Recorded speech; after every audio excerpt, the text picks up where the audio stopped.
Hello everyone, welcome to Study I Q. Study I Q के इस video में मैं आपको पढ़ाऊंगा उत्तर प्रदेश राज्य के करंट अफेयर जनवरी से लेकर जून तक के। आइए वीडियो को शुरू करते हैं। MLAs local area development fund.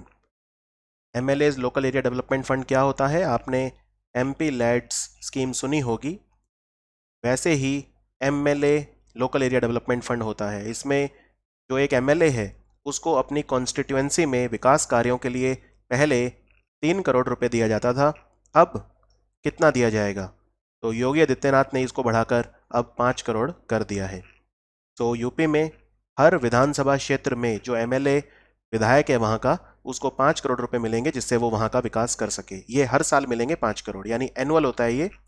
और जो एमपी को मिलता है उसको बोलते हैं एमपी लैड्स, और जो एमएलए को मिलता है उसको बोलते हैं एमएलए लैड्स। ये क्लियर है? यानी 2 करोड़ रुपए से बढ़ा दिया है। पहले 3 करोड़ था, अब 5 करोड़ है। एक समय 2 करोड़ था, फिर फरवरी 2020 में उत्तर प्रदेश की सरकार ने उसको बढ़ा के 3 करोड़ किया था और अब उसे 5 करोड़ कर दिया है।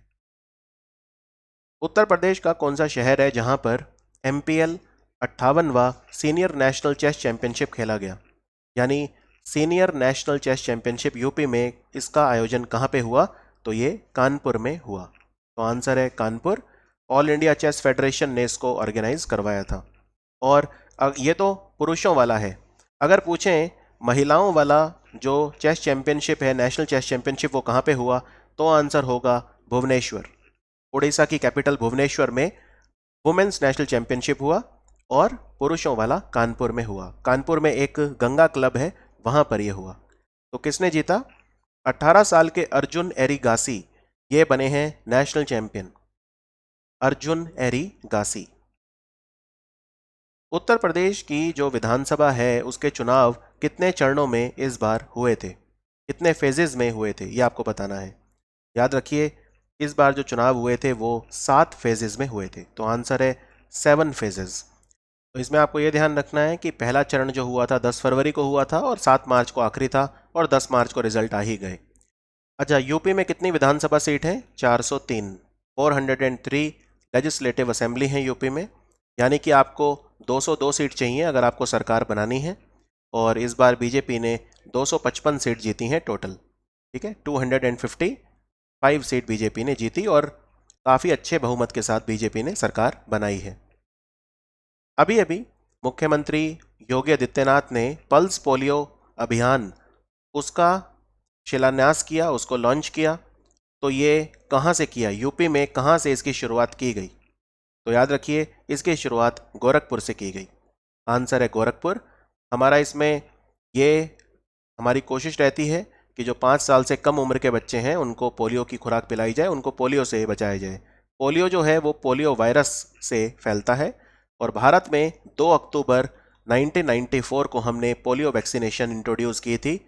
WHO ने हमारा साथ दिया था इसके अंदर, और 1 हफ्ते तक ये अभियान चला। इसमें उत्तर प्रदेश में 3.8 करोड़ जो बच्चे हैं 5 साल तक के, उन्हें पल्स पोलियो की जो ड्रॉप्स हैं वो पिलाई गई।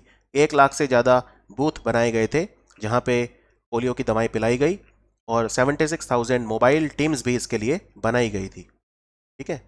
और मुख्यमंत्री योगी आदित्यनाथ ने यह भी कहा कि 2012 से अब तक उत्तर प्रदेश में पोलियो का एक भी सिंगल केस नहीं मिला है। तो यही बताता है कि हमारा जो वैक्सीनेशन है वो कितना ज़्यादा पुरजोर है। मुख्यमंत्री योगी आदित्यनाथ ने उत्तर प्रदेश विधानसभा के जो चुनाव हैं वो कौन सी असेंबली सीट से लड़े थे? तो याद रखिए, गोरखपुर अर्बन जो सीट है वहाँ से ये लड़े थे, और 1 लाख से ज़्यादा वोट से इन्होंने जीत हासिल की। इससे पहले ये 5 बार सांसद भी रह चुके हैं। इन्होंने चुनाव नहीं लड़ा था पिछली बार, तो ये लेजिस्लेटिव काउंसिल मेंबर बने थे, विधान परिषद के मेंबर बने थे और तब सीएम बने थे।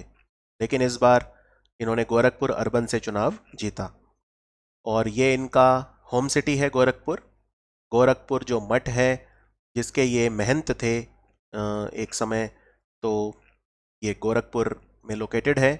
और गोरखपुर लोकसभा सीट 1998 से लेकर 2017 जब तक ये मुख्यमंत्री बने तब तक ये लगातार इन्होंने रिप्रेजेंट की थी गोरखपुर लोकसभा सीट। और योगी आदित्यनाथ जो हैं ये पहले मुख्यमंत्री हैं पिछले 2 दशकों में जो लेजिस्लेटिव असेंबली के मेंबर नहीं थे, बल्कि जो है लेजिस्लेटिव काउंसिल के थे, और इस बार ये लेजिस्लेटिव असेंबली के मेंबर बने हैं। तो पिछले 20 साल में उत्तर प्रदेश का जो भी मुख्यमंत्री बना है वो लेजिस्लेटिव काउंसिल से ही आया है, ना कि लेजिस्लेटिव असेंबली से, यानी विधान परिषद से ही आया है ज़्यादातर पिछले 2 दशकों में, 20 सालों में। और आखिरी बार उत्तर प्रदेश के मुख्यमंत्री कोई अगर ऐसे थे जिन्होंने चुनाव लड़के जीता था और फिर वो मुख्यमंत्री बने थे, तो वो मुलायम सिंह यादव 2003 में जो गन्नौर की सीट है वहाँ से ये चुनाव लड़े थे। उसके बाद से किसी ने भी चुनाव नहीं लड़ा और वो हमेशा से लेजिस्लेटिव काउंसिल के थ्रू ही वो मुख्यमंत्री बनते आए। क्लियर? और पिछले 37 सालों में ऐसा कभी नहीं हुआ कि बीजेपी या किसी भी यूपी में कोई भी मुख्यमंत्री दोबारा मुख्यमंत्री बन पाया या सरकार रिपीट हो पाई। तो ये एक तरह से ऐतिहासिक जीत मानी जाएगी। मुख्यमंत्री योगी आदित्यनाथ जो है, उन्होंने अटल बिहारी वाजपेयी एकाना स्टेडियम में अपनी शपथ ली। तो आपको बताना है ये स्टेडियम यूपी में कहाँ पर है। ये स्टेडियम यूपी में लखनऊ में है, एकाना स्टेडियम। इसका नाम अटल बिहारी वाजपेयी जी के नाम पे रखा गया था। कोई डाउट? और डेप्यूटी चीफ मिनिस्टर कौन बने हैं? केशव प्रसाद मौर्य और ब्रजेश पाठक। उप मुख्यमंत्री हैं यूपी के केपी मौर्य और ब्रजेश पाठक। और बीजेपी ने जो एनडीए है, बीजेपी की सीट तो मैंने आपको बता दी। एनडीए को कितनी सीट मिली अगर ये पूछें तो 274, 403 में से एनडीए, बीजेपी और उनके घटक दल यानी जो एलाइज हैं उनको मिला के एनडीए बोलते हैं, तो उनको 274 सीट मिली। अभी अभी गोरखपुर से वाराणसी तक पहली बार direct flight regional connectivity scheme Udan योजना के तहत चलाई जा रही है। गोरखपुर से वाराणसी तक डायरेक्ट फ्लाइट अब अवेलेबल होगी। ये कौन सी एयरलाइन कंपनी चला रही है? तो ये चला रही है spice jet company. Spice jet company के ओनर हैं अजय सिंह। अजय सिंह। और ज्योतिरादित्य सिंधिया ने यह कहा कि उत्तर प्रदेश में अब टोटल 9 एयरपोर्ट हैं और उत्तर प्रदेश में अब 7 एयरपोर्ट और बनेंगे। ये कौन से होंगे?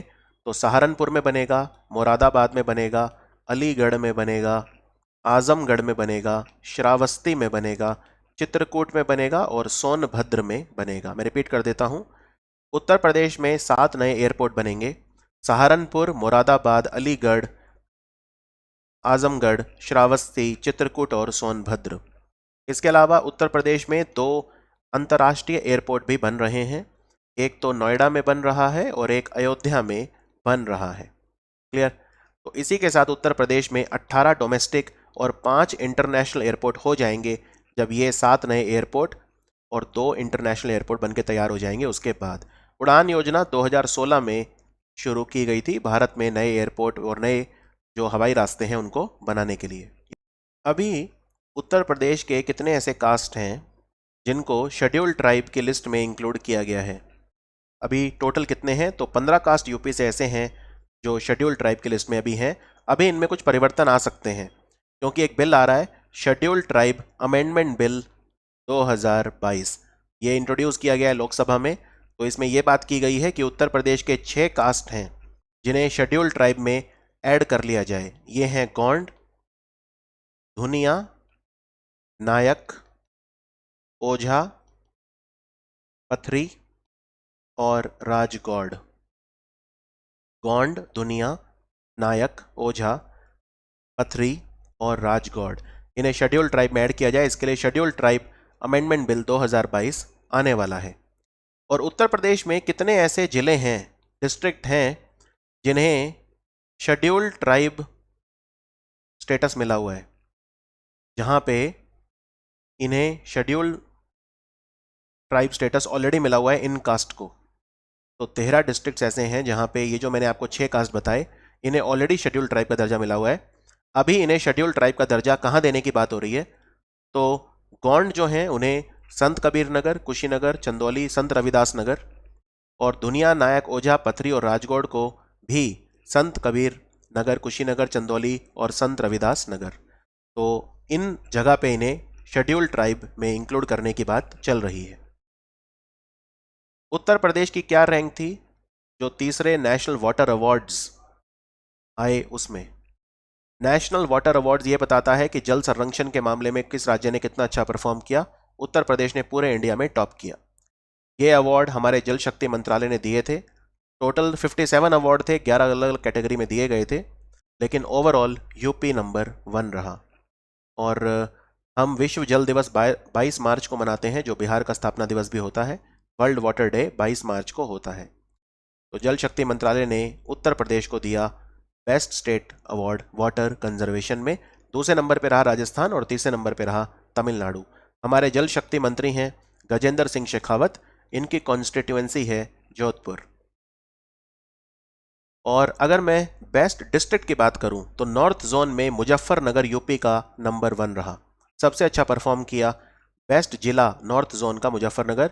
और बेस्ट पंचायत नॉर्थ जोन में, उसमें तीसरे नंबर पे बलुआ पंचायत है वाराणसी में, वो नॉर्थ जोन में तीसरे नंबर पे बेस्ट पंचायत का अवार्ड उसे मिला।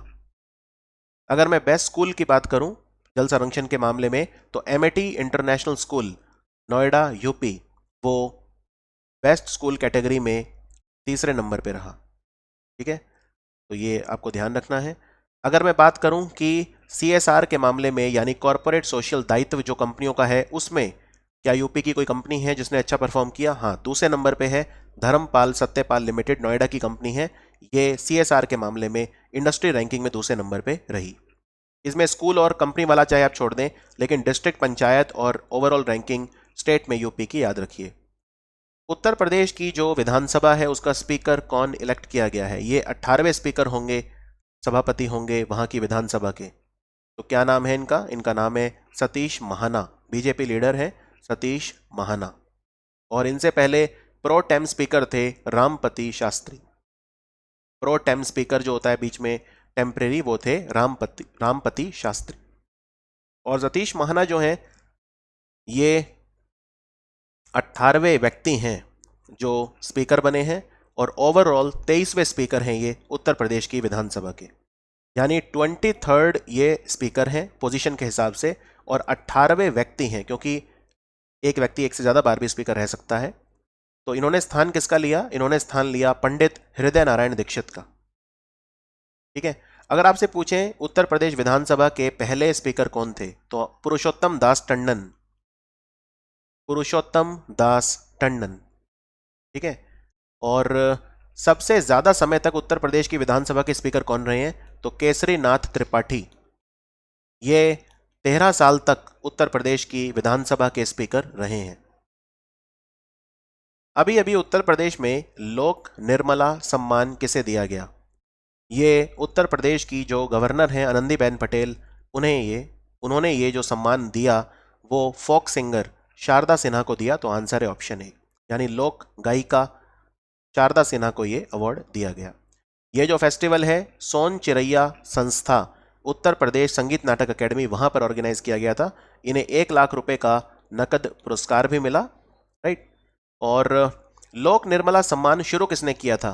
ये मालिनी अवस्थी हैं, एक सिंगर, बहुत जानी मानी सिंगर हैं, लोक गायिका। तो मालिनी अवस्थी ने ये शुरू किया था।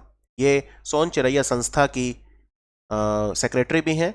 और मालिनी अवस्थी ने ये अवार्ड अपनी माँ निर्मला अवस्थी के नाम पर शुरू किया था, जिसे हम लोक निर्मला सम्मान बोलते हैं।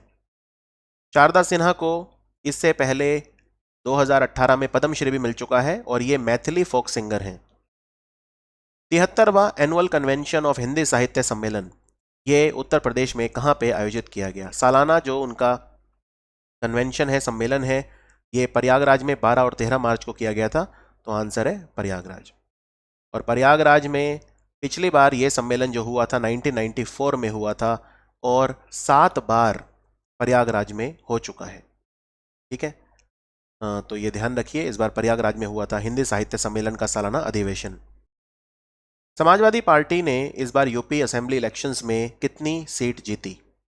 समाजवादी पार्टी ने कितनी सीट जीती? तो ये आप देख सकते हैं ऑफिशियल इलेक्शन कमीशन की जो वेबसाइट है, उनके मुताबिक इस बार 111 सीट समाजवादी पार्टी ने जीती, और पिछली बार से काफ़ी अच्छा परफॉर्मेंस था इनका। दूसरे नंबर पे ये रही। और समाजवादी पार्टी के घटक राष्ट्रीय लोकदल ने 8 सीट, और सोहेल देव भारतीय समाज पार्टी ने 6 सीट जीती। ये समाजवादी पार्टी के एलाइज हैं। इसके अलावा बीजेपी के जो घटक दल हैं, यानी बीजेपी के जो एलाय हैं, अपना दल, उन्होंने 12 सीट जीती।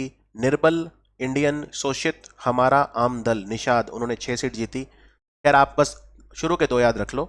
भारतीय जनता पार्टी ने जीती 255 और समाजवादी पार्टी ने जीती 111। इस बार बहुजन समाज पार्टी का जो परफॉर्मेंस है वो काफ़ी ज़्यादा निराशाजनक रहा।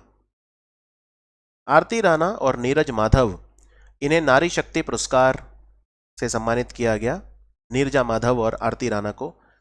आरती राणा को मिला 2020 के लिए और नीरजा माधव को मिला 2021 के लिए इंटरनेशनल वुमेंस डे के उपलक्ष्य में। ये दिन कब मनाया गया? तो ये दिन जो मनाया गया था 8 मार्च को मनाया गया था। ये पुरस्कार राष्ट्रपति भवन में इन्हें दिए गए और आरती राणा जो हैं इन्हें 2020 और नीरजा माधव को 2021 के लिए। तो इन्हें क्यों दिए गए? आरती राणा जो हैं ये एक हैंडलूम वीवर हैं, यानी हाथ से कपड़े बुनती हैं, इस कला में माहिर हैं। हैंडलूम वीवर हैं और टीचर भी हैं। ये खेरी से हैं। इन्होंने 800 से ज़्यादा थारू जनजातीय महिलाओं को ये कला सिखाई और 150 महिलाओं के स्वयं सहायता समूहों को भी फाउंड किया। नीरजा माधव एक हिंदी की जानी मानी लेखिका हैं। इन्होंने समाज के जो शोषित वर्ग हैं उनके उत्थान के लिए कई सारी किताबें लिखी हैं, कई बहुत काम किया है और तिब्बत के जो रेफ्यूजी हैं उनके अधिकारों के लिए भी काफ़ी काम किया है। तो इन दोनों को सम्मानित किया गया। अंतर्राष्ट्रीय द्रुपद मेला 5 दिन तक चला तुलसी घाट में। 48वीं बार हुआ था। कहाँ पे हुआ? कौन सा जिले में है तुलसी घाट? तो ये वाराणसी में आयोजित किया गया। तो ये जो मेला है ये महाराजा बनारस विद्यान्यास और द्रुपद समिति के द्वारा करवाया गया।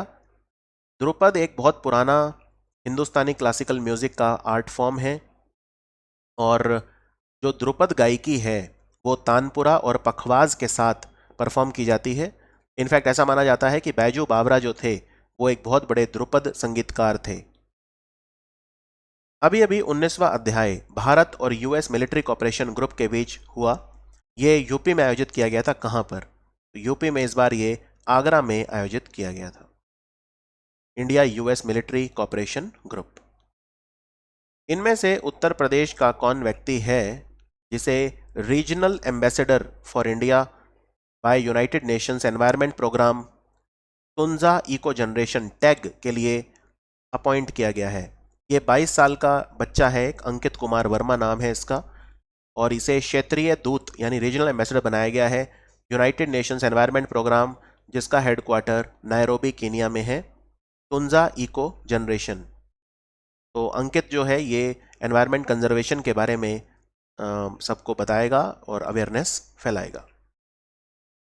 सबसे कम उम्र की भारतीय महिला ये उत्तर प्रदेश से हैं जिन्हें लाइसेंस मिला है प्रोफेशनल स्काई डाइविंग का। क्या नाम है इनका? इनका नाम है अनामिका शर्मा। ये प्रयागराज से हैं। अनामिका शर्मा को स्काई डाइविंग का लाइसेंस मिला है। अभी अभी एक automatic composting machine IIT Kanpur ने बनाई है। आईआईटी कानपुर की एक कंपनी है जिसका नाम है Agnis waste management private limited. इस मशीन का नाम क्या है? ये ऑटोमेटिक कंपोस्टिंग मिशन, इसका नाम रखा है भूमि। भूमि भूमि की फुल फॉर्म है बहुत लंबी, लेकिन वो आपको याद नहीं रखनी है। एक बार बता देता हूँ। वैसे भूमि की फुल फॉर्म है bio composting of horticulture and organic waste into manure indigenously, यानी भूमि। गोमती एक्सप्रेसवे ये लखनऊ को कौन से भारत के राज्य के साथ जोड़ेगा? तो लखनऊ से उत्तराखंड तक पहुंचना अब आसान हो जाएगा। इसके लिए गोमती एक्सप्रेसवे के प्रस्ताव को हरी झंडी दे दी गई है। तो आंसर है उत्तराखंड। तो ये लगभग 300 किलोमीटर का होगा और लखनऊ डेवलपमेंट अथॉरिटी एलडीए इसका डिज़ाइन तैयार कर रही है। गोमती नदी के किनारे इसका निर्माण किया जाएगा और ये लखनऊ से दुधवा नेशनल पार्क को जोड़ते हुए उत्तराखंड तक जाएगा। ठीक है। तो ये लखनऊ को हल्द्वानी से जोड़ेगा।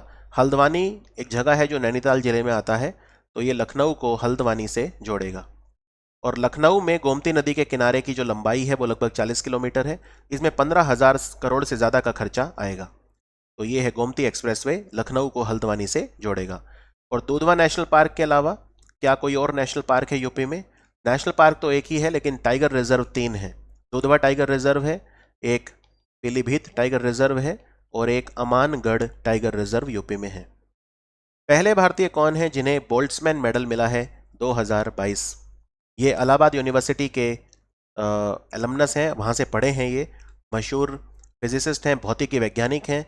अभी ये Indian institute of science education and research Pune में प्रोफेसर हैं। इनका नाम है दीपक धर, लेकिन ये इलाहाबाद यूनिवर्सिटी से पढ़े हैं। तो बोल्ट्जमैन मेडल जो है बहुत ही प्रतिष्ठित सम्मान है जो दिया जाता है, राइट। तो ये इस बार मिला है दीपक धर को। तो दीपक धर, इनका जन्म प्रयागराज डिवीजन में प्रतापगढ़ जो जिला है वहाँ पे हुआ था।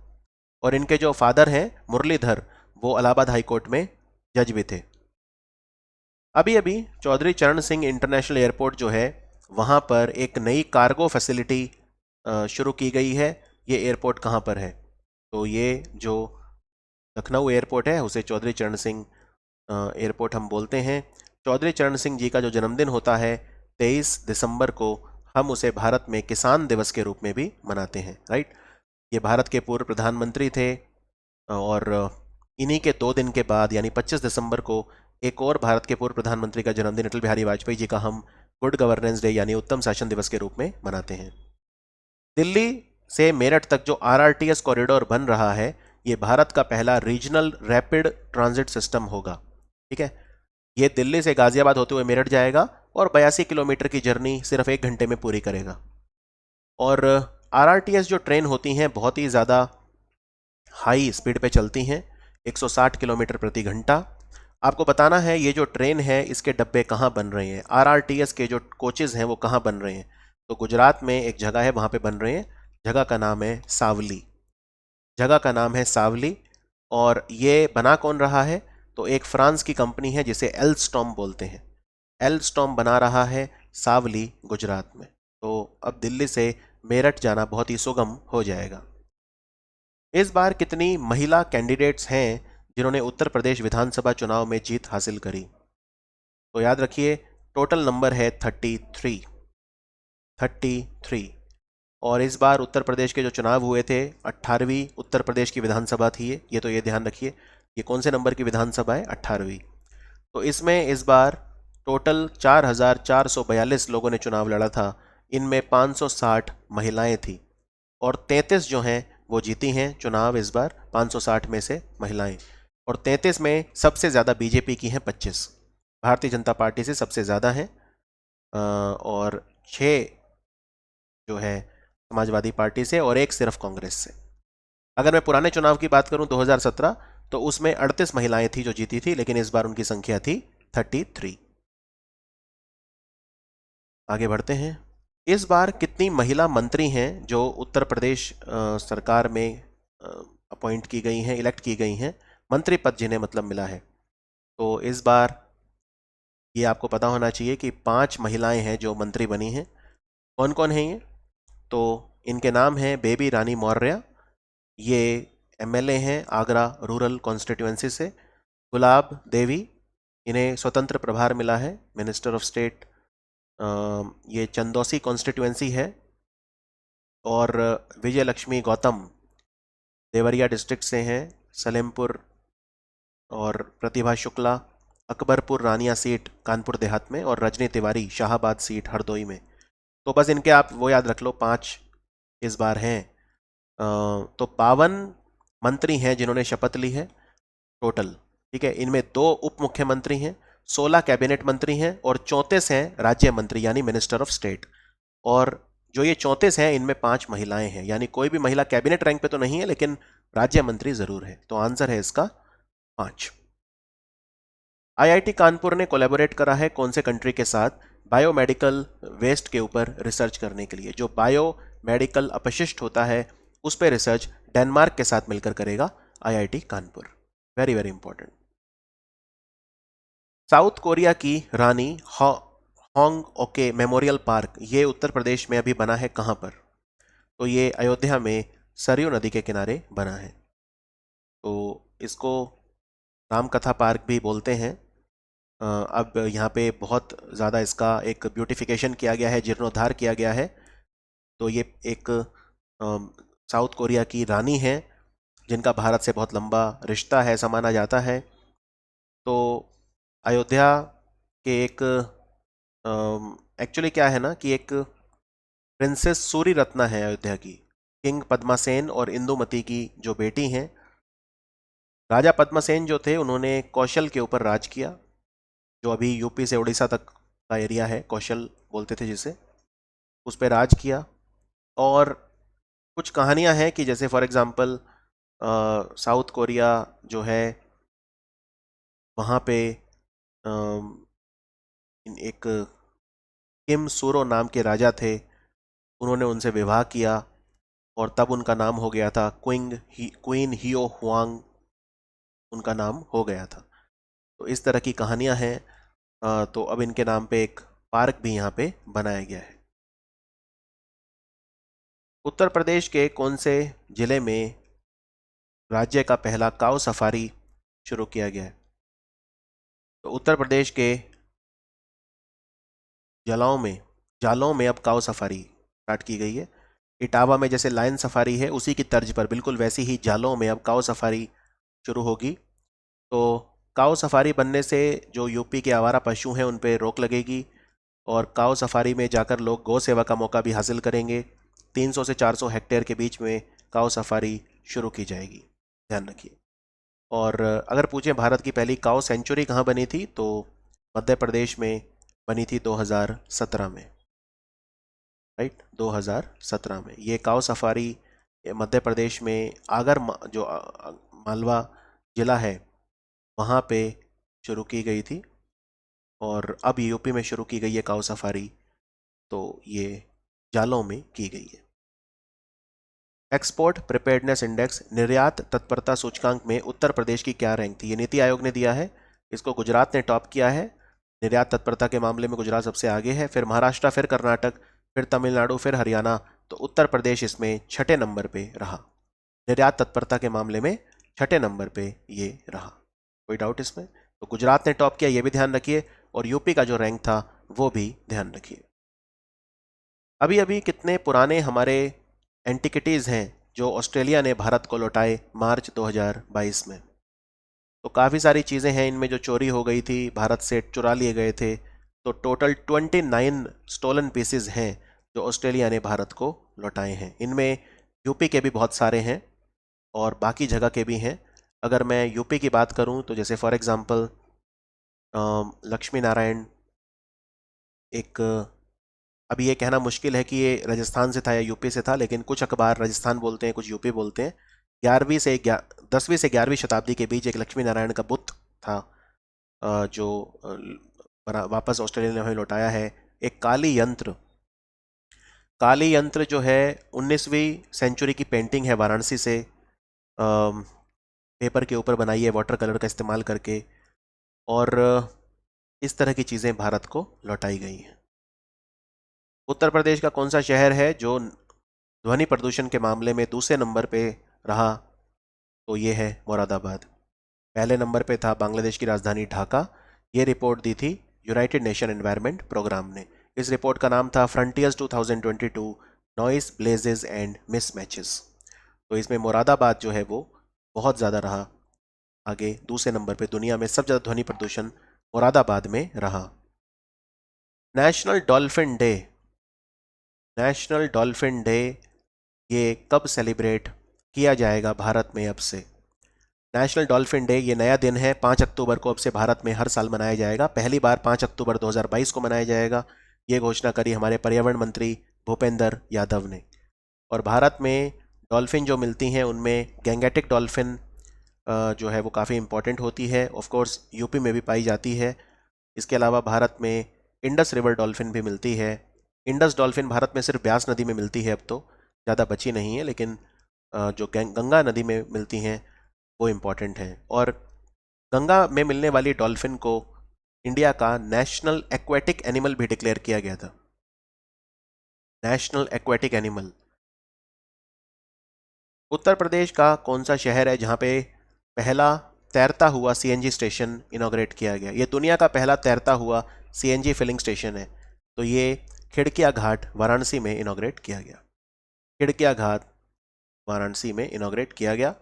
और जो काशी विश्वनाथ कॉरिडोर है वहाँ पे जो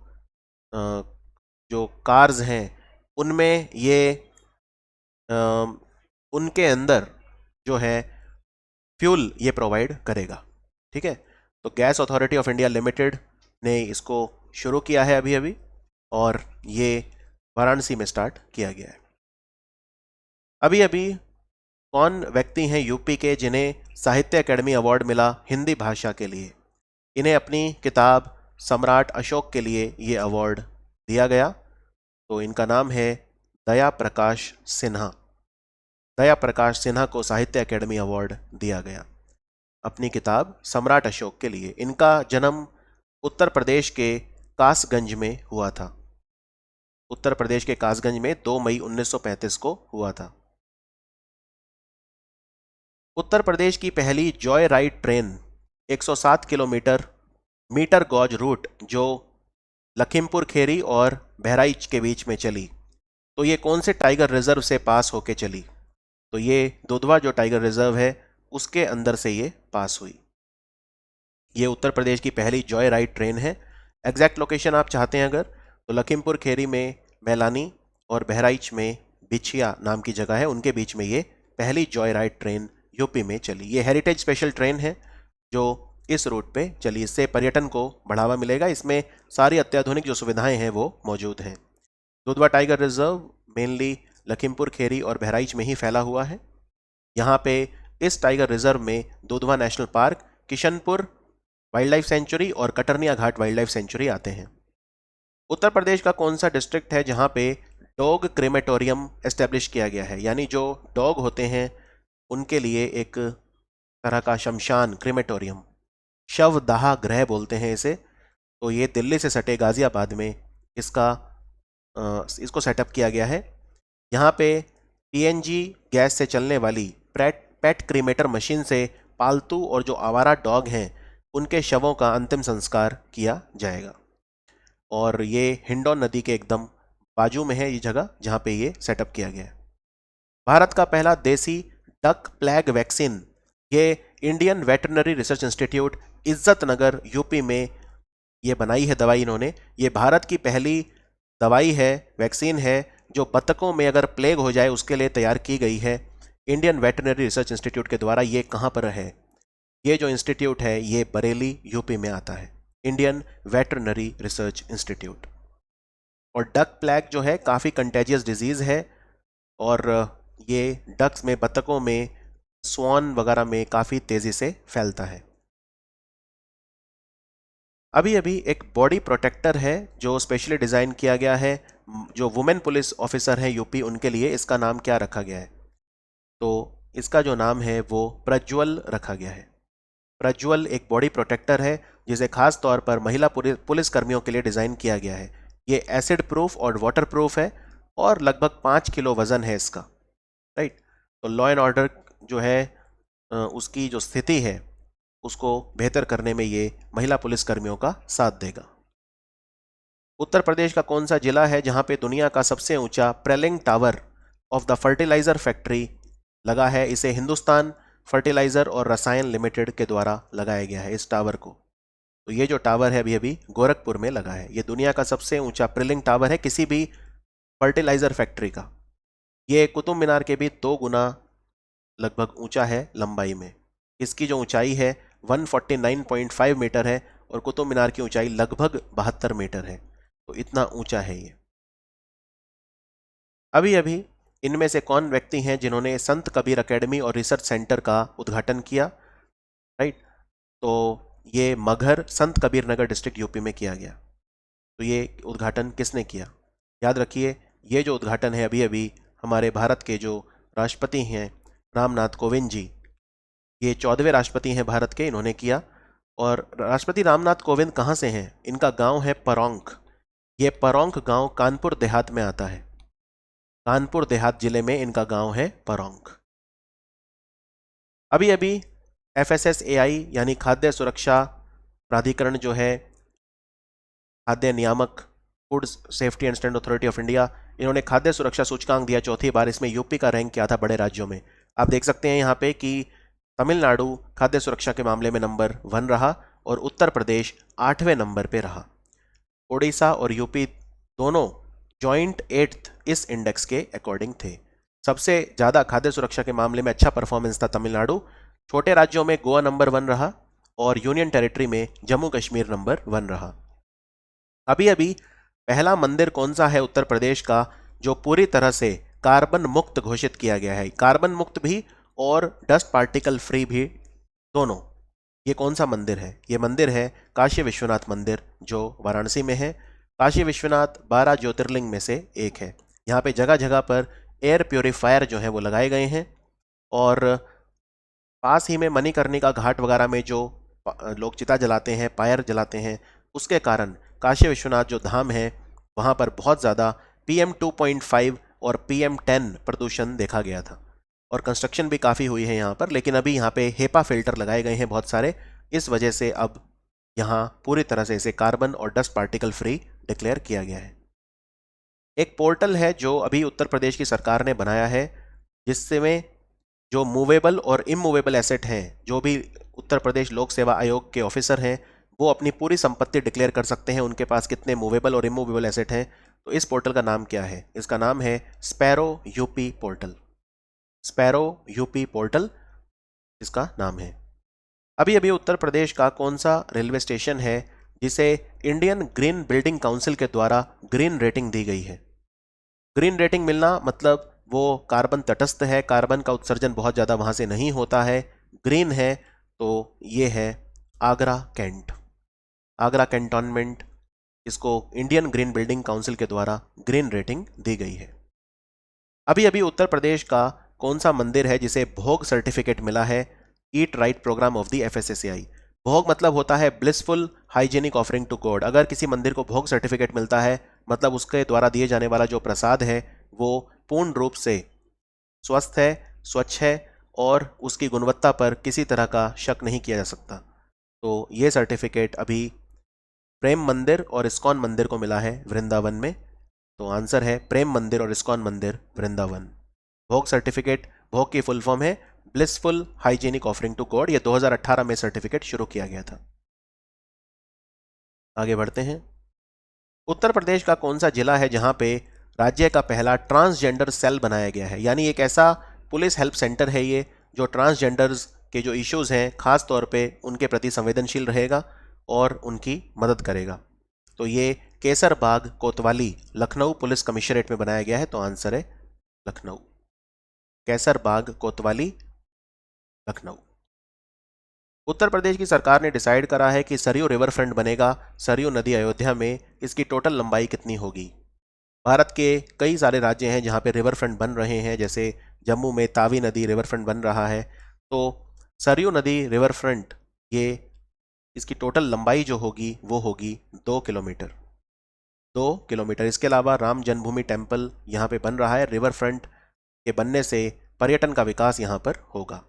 तो यहाँ पे टोटल 14 बड़े घाट हैं सरयू नदी पे, नया घाट, गुप्तर घाट वगैरह। तो उन सब की भी उनका ब्यूटिफिकेशन किया जाएगा, उनका आधुनिकीकरण भी किया जाएगा। अंतर्राष्ट्रीय श्रम दिवस जो था, इंटरनेशनल लेबर डे, एक किस दिन मनाया जाता है? जिस दिन CM योगी आदित्यनाथ ने एक नया प्लेटफॉर्म लॉन्च करा है, ई पेंशन पोर्टल। तो ये आप जानते हैं कि लेबर डे 1 मई को मनाया जाता है। तो इस दिन ये नया पोर्टल एक लॉन्च किया गया था। पेंशन पोर्टल है ये, ई पेंशन पोर्टल, जिससे पेंशन पूरी तरह से ट्रांसपेरेंट, पेपरलेस, कॉन्टैक्टलेस और कैशलेस हो जाए। इससे लगभग 11.5 लाख जो पेंशनर्स हैं यूपी में उन्हें फायदा होगा। प्रधानमंत्री नरेंद्र मोदी ने बुंदेलखंड एक्सप्रेसवे का उद्घाटन किया। इसकी टोटल लंबाई कितनी है? इसकी टोटल लंबाई है 296 किलोमीटर। लगभग 15,000 करोड़ रुपए की लागत से ये बना है। 4 लेन एक्सप्रेसवे है। और ये किसको जोड़ेगा? तो ये जोड़ेगा गोंडा विलेज NH35 में, चित्रकूट जिले में आता है, यानी चित्रकूट को इटावा से जोड़ेगा। बस इतना याद रख लोगे तो भी काफ़ी है। चित्रकूट को इटावा, गोंडा विलेज है NH35 पे चित्रकूट में, उसको आगरा लखनऊ एक्सप्रेसवे, इटावा डिस्ट्रिक्ट में गांव पड़ता है कुडरैल, उससे जोड़ेगा। 296 किलोमीटर इसकी लंबाई होगी। और इसकी आधारशिला प्रधानमंत्री मोदी ने रखी थी 29 फरवरी 2020 को इसी गांव में, गोंडा विलेज चित्रकूट में। तो ये चित्रकूट धाम जो है उसको भी टूरिज्म प्रमोट होगा इस एक्सप्रेसवे को बनने से, और बुंदेलखंड का भी विकास होगा। इसको बना कौन रहा है एक्सप्रेसवे को? UPEIDA बना रहा है, यानी Uttar Pradesh expressway industrial development authority इसको बना रही है। ये उत्तर प्रदेश के 7 जिलों से पास होगा: इटावा, औरैया, जालौन, हमीरपुर, महोबा, बांदा और चित्रकूट। उत्तर प्रदेश की जो सरकार है उन्होंने एक प्रपोजल अप्रूव किया है। किस व्यक्ति को एडवोकेट जनरल बनाया जाएगा यूपी का? एडवोकेट जनरल जो होता है वो आर्टिकल 165 ऑफ द कॉन्स्टिट्यूशन के अकॉर्डिंग अपॉइंट किया जाता है। इनका नाम है अजय मिश्रा। अजय मिश्रा बनेंगे advocate general. Advocate general state government को रिप्रेजेंट करता है कोर्ट में और उनको एक लीगल एडवाइज़र के तौर पर काम करता है। उत्तर प्रदेश के कौन से ज़िले में पहला थारू ट्राइबल म्यूज़ियम बन रहा है? थारू एक बहुत बड़ी जनजाति है यूपी में और इनका जो म्यूज़ियम है बलरामपुर ज़िले में बन रहा है। यहाँ पे एक गांव है जिसको बोलते हैं इमिलिया कोदर। ये गांव बलरामपुर ज़िले में है। यहाँ पर थारू जनजाति, उनकी संस्कृति, उनकी लाइफ, सामाजिक लाइफ, उनकी परंपराएं, उनका कल्चर, ये सब शोकेस किया जाएगा। और उत्तर प्रदेश की सरकार ट्राइबल म्यूज़ियम्स और भी जगह बनाना चाहती है। लखनऊ, सोनभद्र, लखीमपुर खेरी में भी बनाना चाहती है। एक बच्चों के लिए भी म्यूज़ियम प्लान किया जा रहा है कन्नौज में। तो ये सारी चीज़ें ध्यान रखिए। थारू ट्राइब जो है मेनली तराई का जो इलाका है वहाँ पर रहती है और बहुत एडवांस ट्राइब इन्हें माना जाता है। इनका एक फेस्टिवल भी होता है जिसे बझर बोलते हैं। एक इम्पॉर्टेंट थारू जनजाति का फेस्टिवल है। उत्तर प्रदेश के अंदर भारत का पहला अमृत सरोवर इनॉग्रेट किया गया कहाँ पर? ये बहुत इंपॉर्टेंट क्वेश्चन है। प्रधानमंत्री मोदी अभी जम्मू कश्मीर में गए थे, सांबा डिस्ट्रिक्ट, वहाँ से उन्होंने अमृत सरोवर योजना शुरू करी। भारत के हर जिले में 75 तालाब बनेंगे जिन्हें अमृत सरोवर कहा जाएगा। 75 इसलिए क्योंकि ये हमारी आज़ादी की 75वीं सालगिरह है। तो पूरे भारत का पहला अमृत सरोवर पटवई नाम की पंचायत में बना है जो रामपुर जिले में है। तो आंसर है रामपुर। और ये 13 मई 2022 को इसका उद्घाटन मुख्तार अब्बास नकवी ने किया था और जल शक्ति मंत्री स्वतंत्र देव सिंह ने किया था, जो जल शक्ति में राज्य मंत्री हैं। उत्तर प्रदेश के जल शक्ति मंत्री हैं स्वतंत्र देव सिंह, उनके द्वारा किया गया था। मुख्तार अब्बास नकवी उस समय अल्पसंख्यक कार्य मंत्री थे, अब नहीं हैं। तो ये ध्यान रखिए, अब स्मृति ईरानी को वो मंत्रालय का भार दिया गया है। वाराणसी का कौन सा घाट है जहां पे भारत का पहला तैरता हुआ स्विमिंग पूल डेवलप किया जा रहा है? ये जो खिड़किया घाट है, जिसको नमो घाट भी बोलते हैं, वहां पर बन रहा है। तो आंसर है खिड़किया घाट। ये भारत का पहला तैरता हुआ जो स्विमिंग पूल है वो होगा गंगा नदी पे और इसमें 34 करोड़ रुपए का जो खर्चा है वो आएगा। खिड़किया घाट जो है उसको पूरा ही डेवलप किया जा रहा है, तो उसमें 34 करोड़ का खर्चा आएगा जिसमें एक तैरता हुआ स्विमिंग पूल भी होगा। उत्तर प्रदेश का जो बजट है उसके मुताबिक जो एस्टिमेटेड फिस्कल डेफिसिट है परसेंटेज में, as a percentage of the GDP, वो कितना उत्तर प्रदेश का एनविसेज किया गया है? उत्तर प्रदेश का जो बजट था इस बार 6,15,518.97 करोड़ रुपए का था। ये उत्तर प्रदेश के इतिहास का सबसे बड़ा बजट था, राइट। और ये दूसरी जो पारी है योगी आदित्यनाथ जी की, उनका पहला बजट था। तो इस बार जो फिस्कल डेफिसिट इन्होंने एनविसेज किया है वो है 3.96%। और बजट पे मैं एक अलग वीडियो बनाऊंगा क्योंकि बजट को यहाँ डिटेल में पढ़ाना इम्पॉसिबल है। नई योजनाएं बजट में, नई जो चीज़ें हैं उन पर भी हम एक अलग वीडियो में चर्चा करेंगे। तो इसका आंसर है 3.96%। यहाँ पे बजट के मैंने जो मुख्य बिंदु हैं वो लिख दिए हैं जिससे आप उन्हें देख सकें। तो उत्तर प्रदेश के वित्त मंत्री सुरेश खन्ना ने ये बजट इस बार का प्रेजेंट किया था। और जो जीडीपी है उत्तर प्रदेश का वो लगभग 20,48,234 करोड़ है, जिसे हम स्टेट जीडीपी या ग्रॉस स्टेट डोमेस्टिक प्रोडक्ट बोलते हैं। जो एक्सपेंडिचर है वो लगभग 5,82,956 करोड़ है। रिसिप्ट्स हैं लगभग 5,01,778 करोड़। और फिस्कल डेफिसिट है वो, दोनों को अगर आप घटा दें आप देख सकते हैं कि खर्चे ज़्यादा हैं, रिसिप्ट्स यानी कमाई कम है। तो 81,000 करोड़ का डेफिसिट है, which is 3.96% of the GDP of UP. इसके अलावा रेवेन्यू सरप्लस अगर पूछें तो वो है 2.11% ऑफ द स्टेट जीडीपी। फिर कुछ पॉलिसीज़ हैं यहाँ पे, जैसे एक्सीडेंटल इंश्योरेंस फार्मर्स के लिए, अगर फार्मर की डेथ या अपंगता के केस में 5 लाख रुपए परिवार को दिए जाएंगे। फिर यूपी की स्टार्टअप पॉलिसी है जिसमें सरकार 100 इनक्यूबेटर और 10,000 स्टार्टअप्स अगले 5 सालों में एस्टेब्लिश करेगी। एक नई योजना शुरू की गई है, बाबूजी कल्याण सिंह ग्राम उन्नति योजना, तो ये भी इस बार बजट में आई है। इसमें सोलर स्ट्रीट लाइट लगाए जाएंगे उत्तर प्रदेश के सभी गाँव में। एजुकेशन में 13% खर्चा एजुकेशन में करेगी सरकार। अब न्यू एजुकेशन पॉलिसी भी आ गई है जिसमें हम चाहते हैं पूरे इंडिया में 6% हमारे जीडीपी का खर्चा एजुकेशन पर हो। और हेल्थ केयर में एक्सपेंडिचर है 7.1%, एग्रीकल्चर में 2.8%, रूरल डेवलपमेंट में 5.1%, पुलिस में 5.4% और सड़कें और पुल बनने में 6.4%। फिर उत्तर प्रदेश का जो इकोनॉमी है उसके बारे में भी कुछ बात की गई है, जैसे जो कंट्रीब्यूशन है इकोनॉमी में, तो आप देख सकते हैं कि सर्विस सेक्टर का ज़्यादा है 49%, एग्रीकल्चर का 26% और मैन्युफैक्चरिंग का 25%। अगर पर कैपिटा मैं बात करूं यूपी में पर कैपिटा इनकम, तो वो है 1,72,761 रुपये, यानी उत्तर प्रदेश में औसतन एक व्यक्ति एक साल में कमाता है 1,72,761 रुपये। अभी अभी एक ऑफिशियल प्रपोजल यूपी की सरकार ने दिया है, इनमें से कौन सा जिला है जिसका नाम वशिष्ठ नगर रखा जा सकता है भविष्य में। तो ये प्रपोजल अभी हो सकता है एक्सेप्ट हो जाए, तो ये बस्ती जो जिला है उसका नाम वशिष्ठ नगर रखा जा सकता है। क्लियर। तो इसमें यह कहा गया है कि भगवान राम के कुलगुरु थे महर्षि वशिष्ठ, और उनका जो आश्रम है वो बस्ती में था, और इसीलिए उसे वशिष्ठी बोलते थे, वहाँ से वो बस्ती उसका नाम हुआ। इस तरह की बातें भी की गई हैं।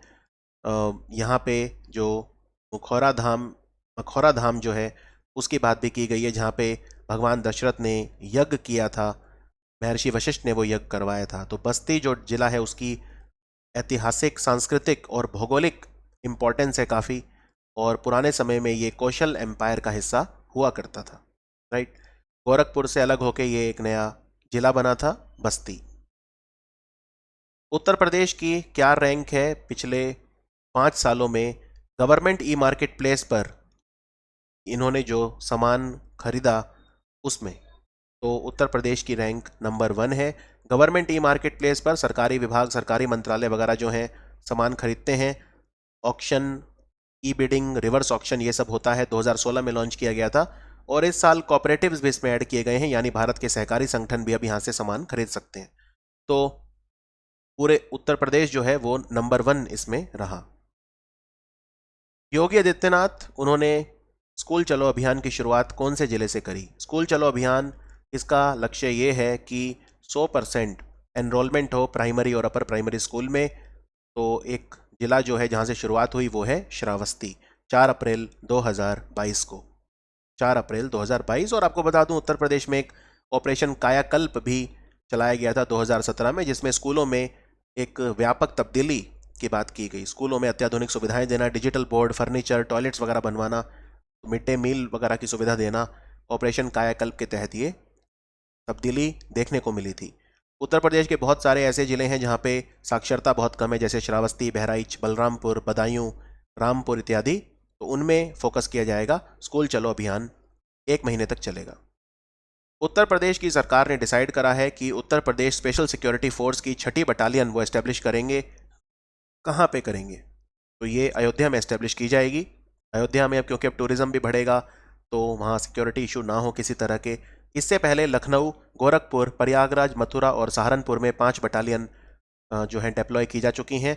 सबसे पहली बटालियन जो थी वो लखनऊ मेट्रो में डिप्लॉय की गई थी मेट्रो की सिक्योरिटी के लिए, और उसके अलावा गोरखपुर, प्रयागराज, मथुरा और सहारनपुर में भी बटालियन है। और अब 6ठी जो 6 कोर बटालियन होगी वो अयोध्या में प्लेस की जाएगी। अभी अभी स्टेट एनर्जी और क्लाइमेट इंडेक्स आया, जो बताता है भारत के किस राज्य ने पर्यावरण संरक्षण में, रिन्यूएबल एनर्जी में, इन सब में कितना अच्छा काम किया। तो उसमें उत्तर प्रदेश की रैंक क्या थी? उत्तर प्रदेश इसमें 13वें नंबर पे रहा। बड़े राज्यों में नंबर 1 रहा गुजरात, और छोटे राज्यों में गोवा और यूनियन टेरिटरी में चंडीगढ़ नंबर 1 था। उत्तर प्रदेश इसमें बड़े राज्यों में 13वें नंबर पे था। यह इंडेक्स नीति आयोग जो है वो लेकर आया। अभी अभी उत्तर प्रदेश का कौन सा स्मार्ट सिटी है जिसे India smart city award competition में 4 अलग अलग कैटेगरीज में अवार्ड मिले? तो ये अवार्ड वाराणसी को मिले, और मैं आपको बता देता हूँ इनको ये 4 अवार्ड किस कैटेगरी में मिले। Covid innovation award, smart city leadership award, city award और वाटर कंजर्वेशन अवार्ड। ये award ministry of housing and urban affair के द्वारा दिए गए थे। उत्तर प्रदेश का कौन सा जिला है जहां पे national centre for disease control setup किया जाएगा? ये लखनऊ में सेटअप किया जाएगा, तो आंसर है लखनऊ। तो ये जानकारी दी deputy chief minister Brajesh Pathak ने। 2.5 एकड़ जमीन, सरोजनी नगर, लखनऊ में ये सेंटर बनेगा। ऑपरेशन कायाकल्प जो है उत्तर प्रदेश सरकार का, वो किससे एसोसिएटेड है? तो ऑपरेशन कायाकल्प ये एसोसिएटेड है स्कूल एजुकेशन के स्तर को बढ़ाने के लिए, स्कूलों में तब्दीली के लिए, प्राइमरी और सेकेंडरी स्कूल उन्हें स्मार्ट स्कूल्स में कन्वर्ट करने के लिए। तो ऑपरेशन कायाकल्प उत्तर प्रदेश में कई जगह चलाया जा रहा है। इसमें 30,000 से ज़्यादा जो सेकेंडरी स्कूल हैं उनमें इस समय काम किया जा रहा है। वहाँ पे smart classroom, play ground, toilet, library, computer laboratory वगैरह ये सब बनाई जा रही हैं। कायाकल्प योजना उत्तर प्रदेश सरकार की किस चीज़ से रिलेटेड है? अभी ऑपरेशन कायाकल्प नहीं है, मैं कायाकल्प योजना की बात कर रहा हूँ। तो ये Uttar Pradesh roadway bus station से एसोसिएटेड है। यहाँ पे जो रोडवे के जो बस स्टेशन होते हैं, या आप कह सकते हैं बस स्टैंड होते हैं, जो वहाँ पे पैसेंजर्स को अत्याधुनिक सुविधाएं दी जाएं, क्लैनलीनेस, स्वच्छता हो, क्लीन ड्रिंकिंग वाटर हो, टॉयलेट्स हो साफ, इन सब की सुविधाएं हो, इसके लिए है कायाकल्प योजना। उत्तर प्रदेश में कम्युनिटी रेडियो स्टेशन लॉन्च किया गया उत्तर प्रदेश संगीत नाटक अकेडमी के द्वारा, उसका नाम क्या रखा गया है? इसका नाम जय घोष रखा गया है, जय घोष। और यहाँ पे कई तरह की फिल्में, रंगारंग कार्यक्रम, डॉक्यूमेंट्रीज वगैरह ये सब भी दिखाई गई। अभी अभी उत्तर प्रदेश के कौन से जिले में सिल्क एक्सचेंज सेटअप किया गया है? सिल्क एक्सचेंज वाराणसी में सेटअप किया जाएगा। वाराणसी का जो सिल्क है, रेशम है, बहुत मशहूर है। वाराणसी की जो सिल्क साड़ियाँ हैं वो भी बहुत मशहूर हैं। तो सिल्क एक्सचेंज जो है ये सिल्क की होने वाली स्मगलिंग को रोकेगा और क्वालिटी सिल्क मुहैया कराएगा वहाँ के जो साड़ी मेकर्स हैं उन्हें, जिससे जो क्वालिटी है वो भी इम्प्रूव होगी।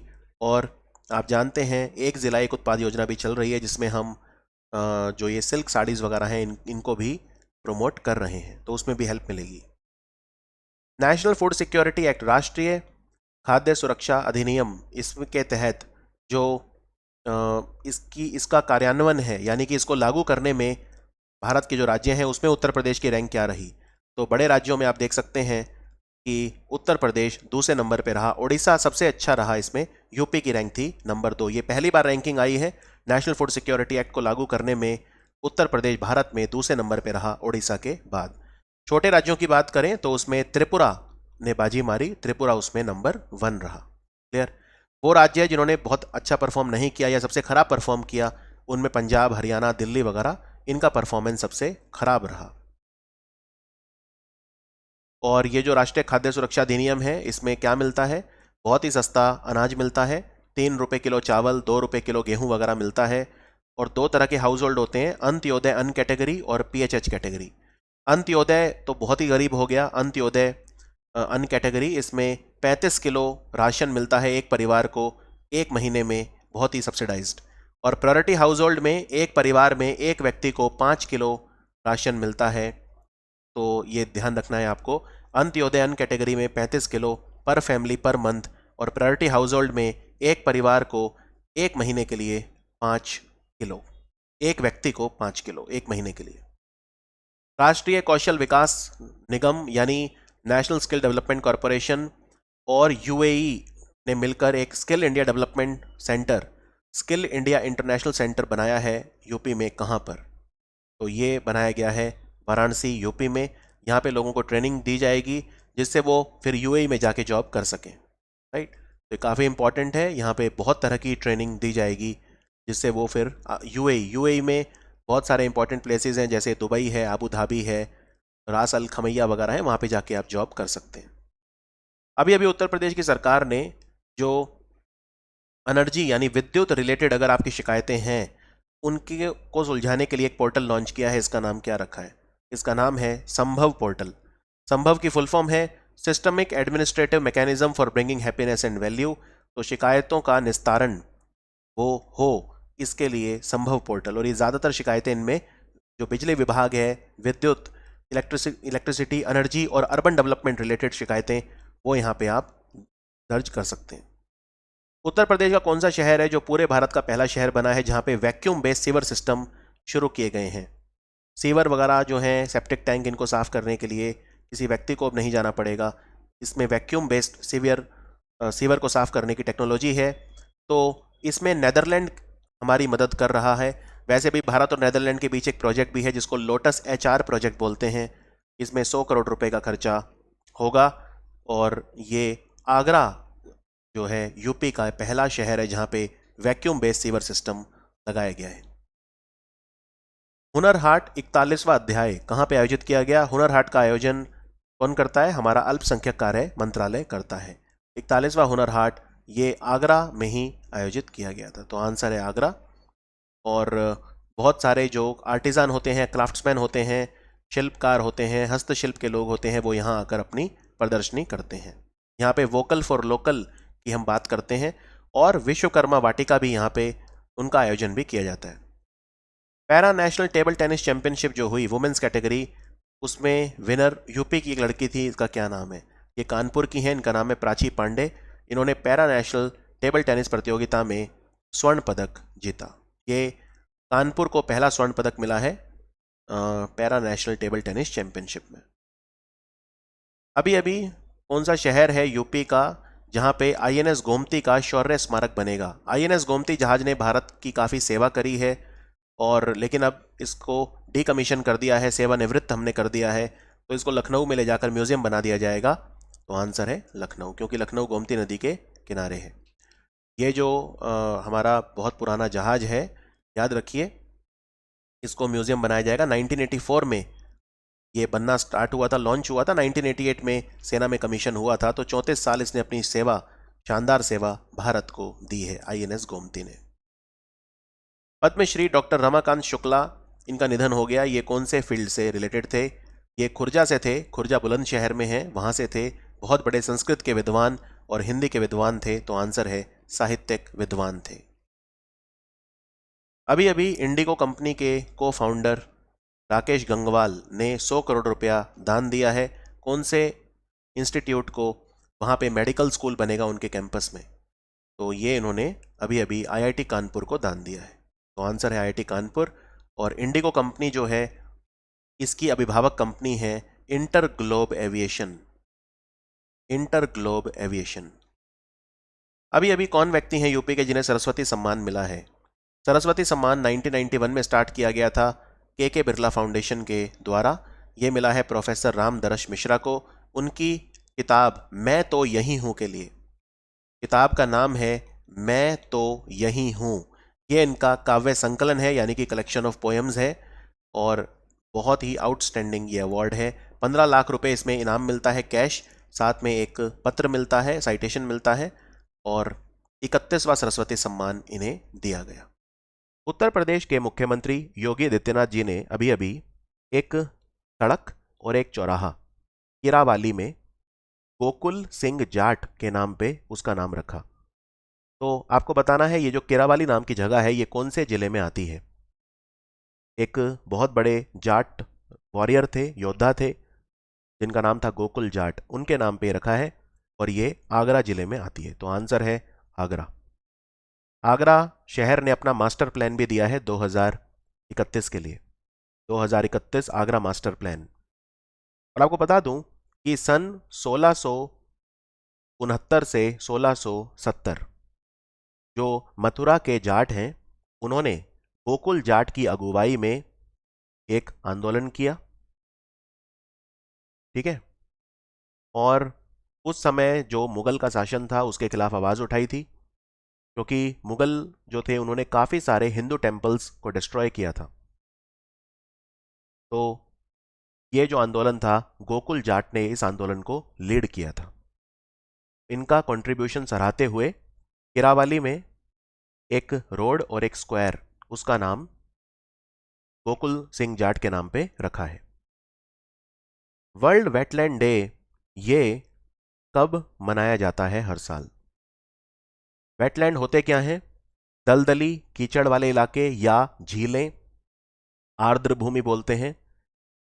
तो वर्ल्ड वेटलैंड डे 2 फरवरी को मनाया जाता है क्योंकि 2 फरवरी 1971 को ईरान का शहर है, ईरान देश का रामसर, वहां पे रामसर कन्वेंशन साइन हुआ था।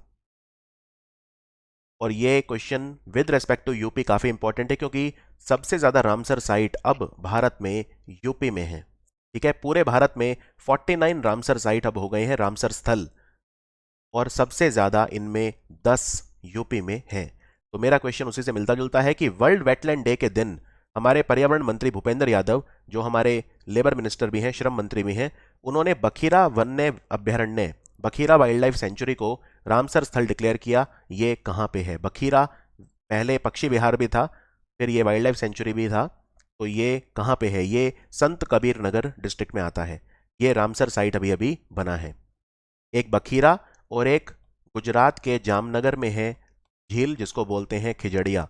ये एक ही दिन दोनों रामसर साइट डिक्लेयर किए गए थे, बिल्कुल लेटेस्ट। ठीक है, तो यूपी में अब कितने रामसर साइट हो गए हैं? यूपी में 10 रामसर साइट हो गए हैं।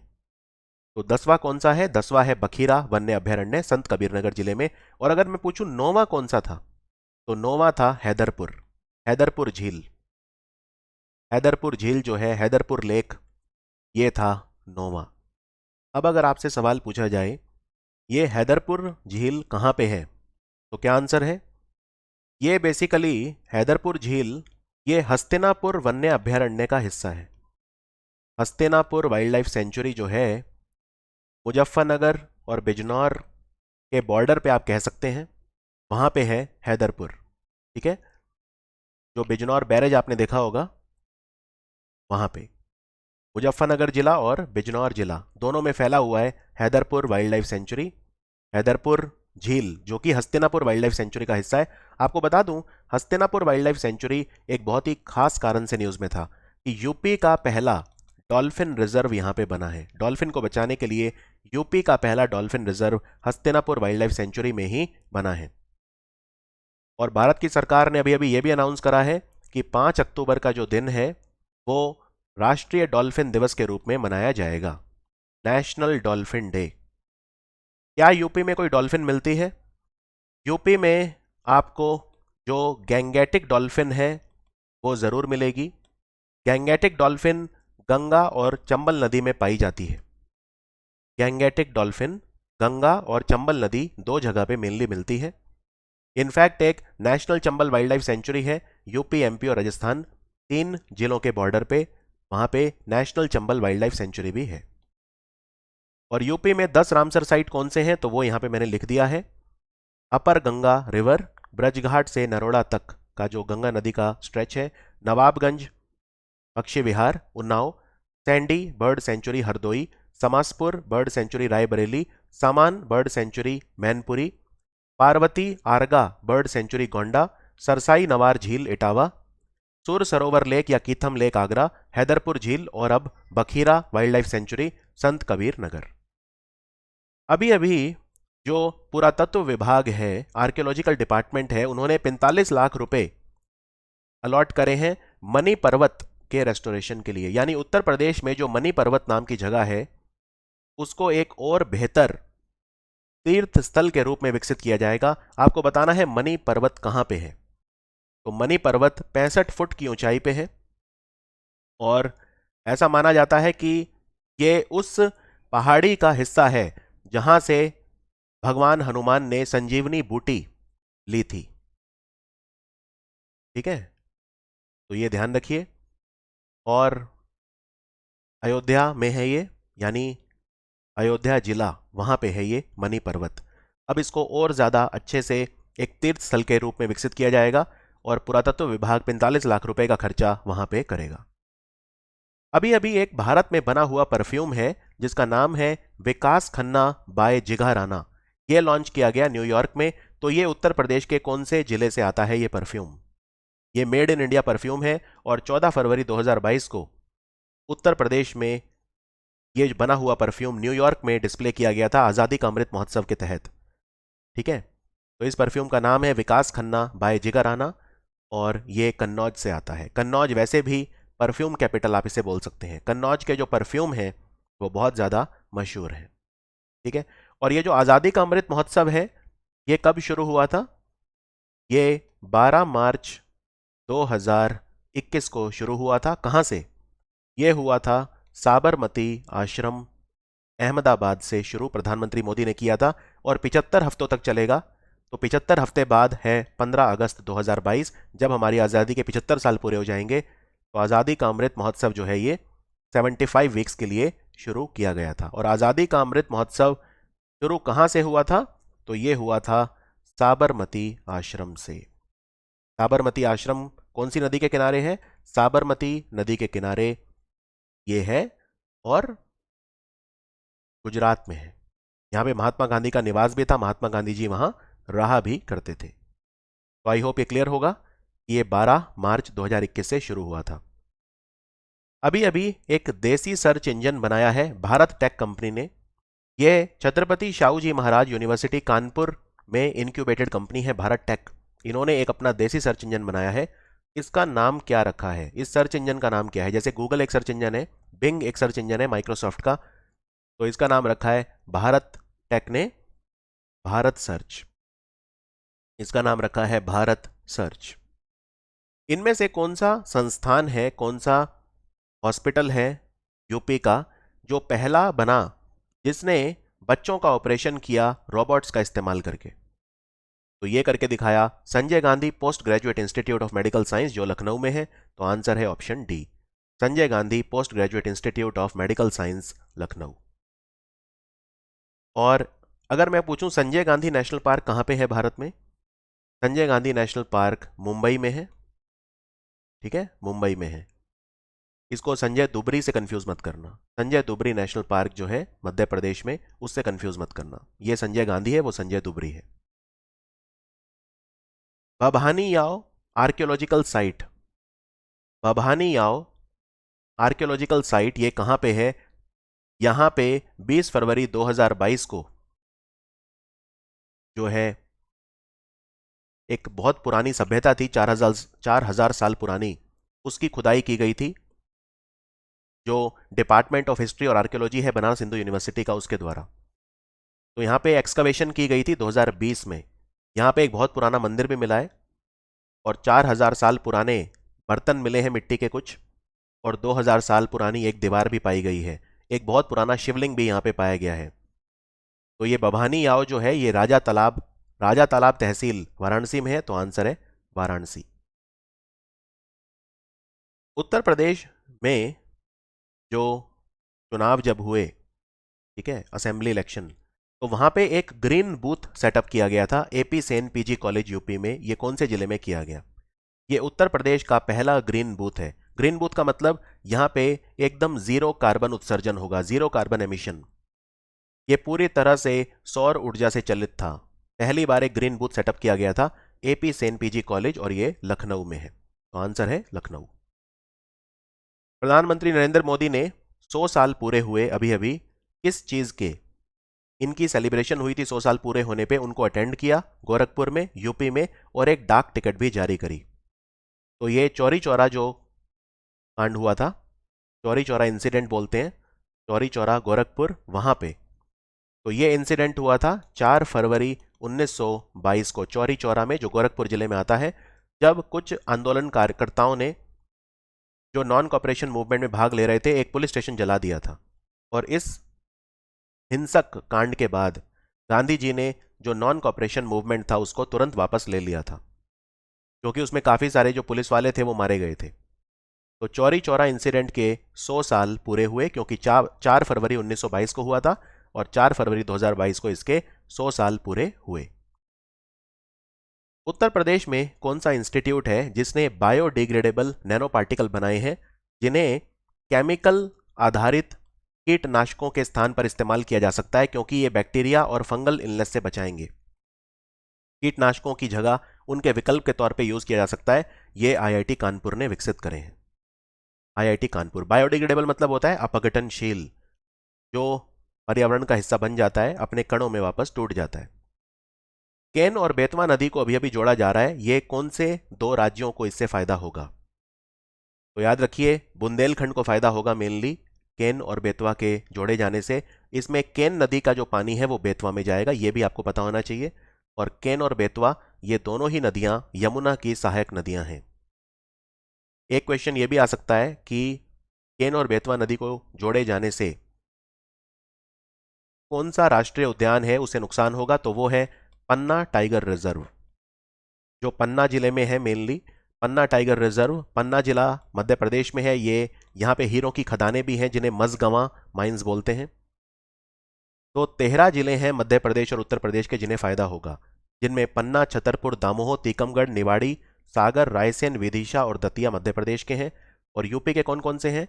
बांदा, महोबा, झांसी, ललितपुर, इन्हें फायदा होगा केन और बेतवा नदी जोड़ परियोजना से। तो आंसर है उत्तर प्रदेश और मध्य प्रदेश, मेनली बुंदेलखंड के इलाके को फायदा होगा।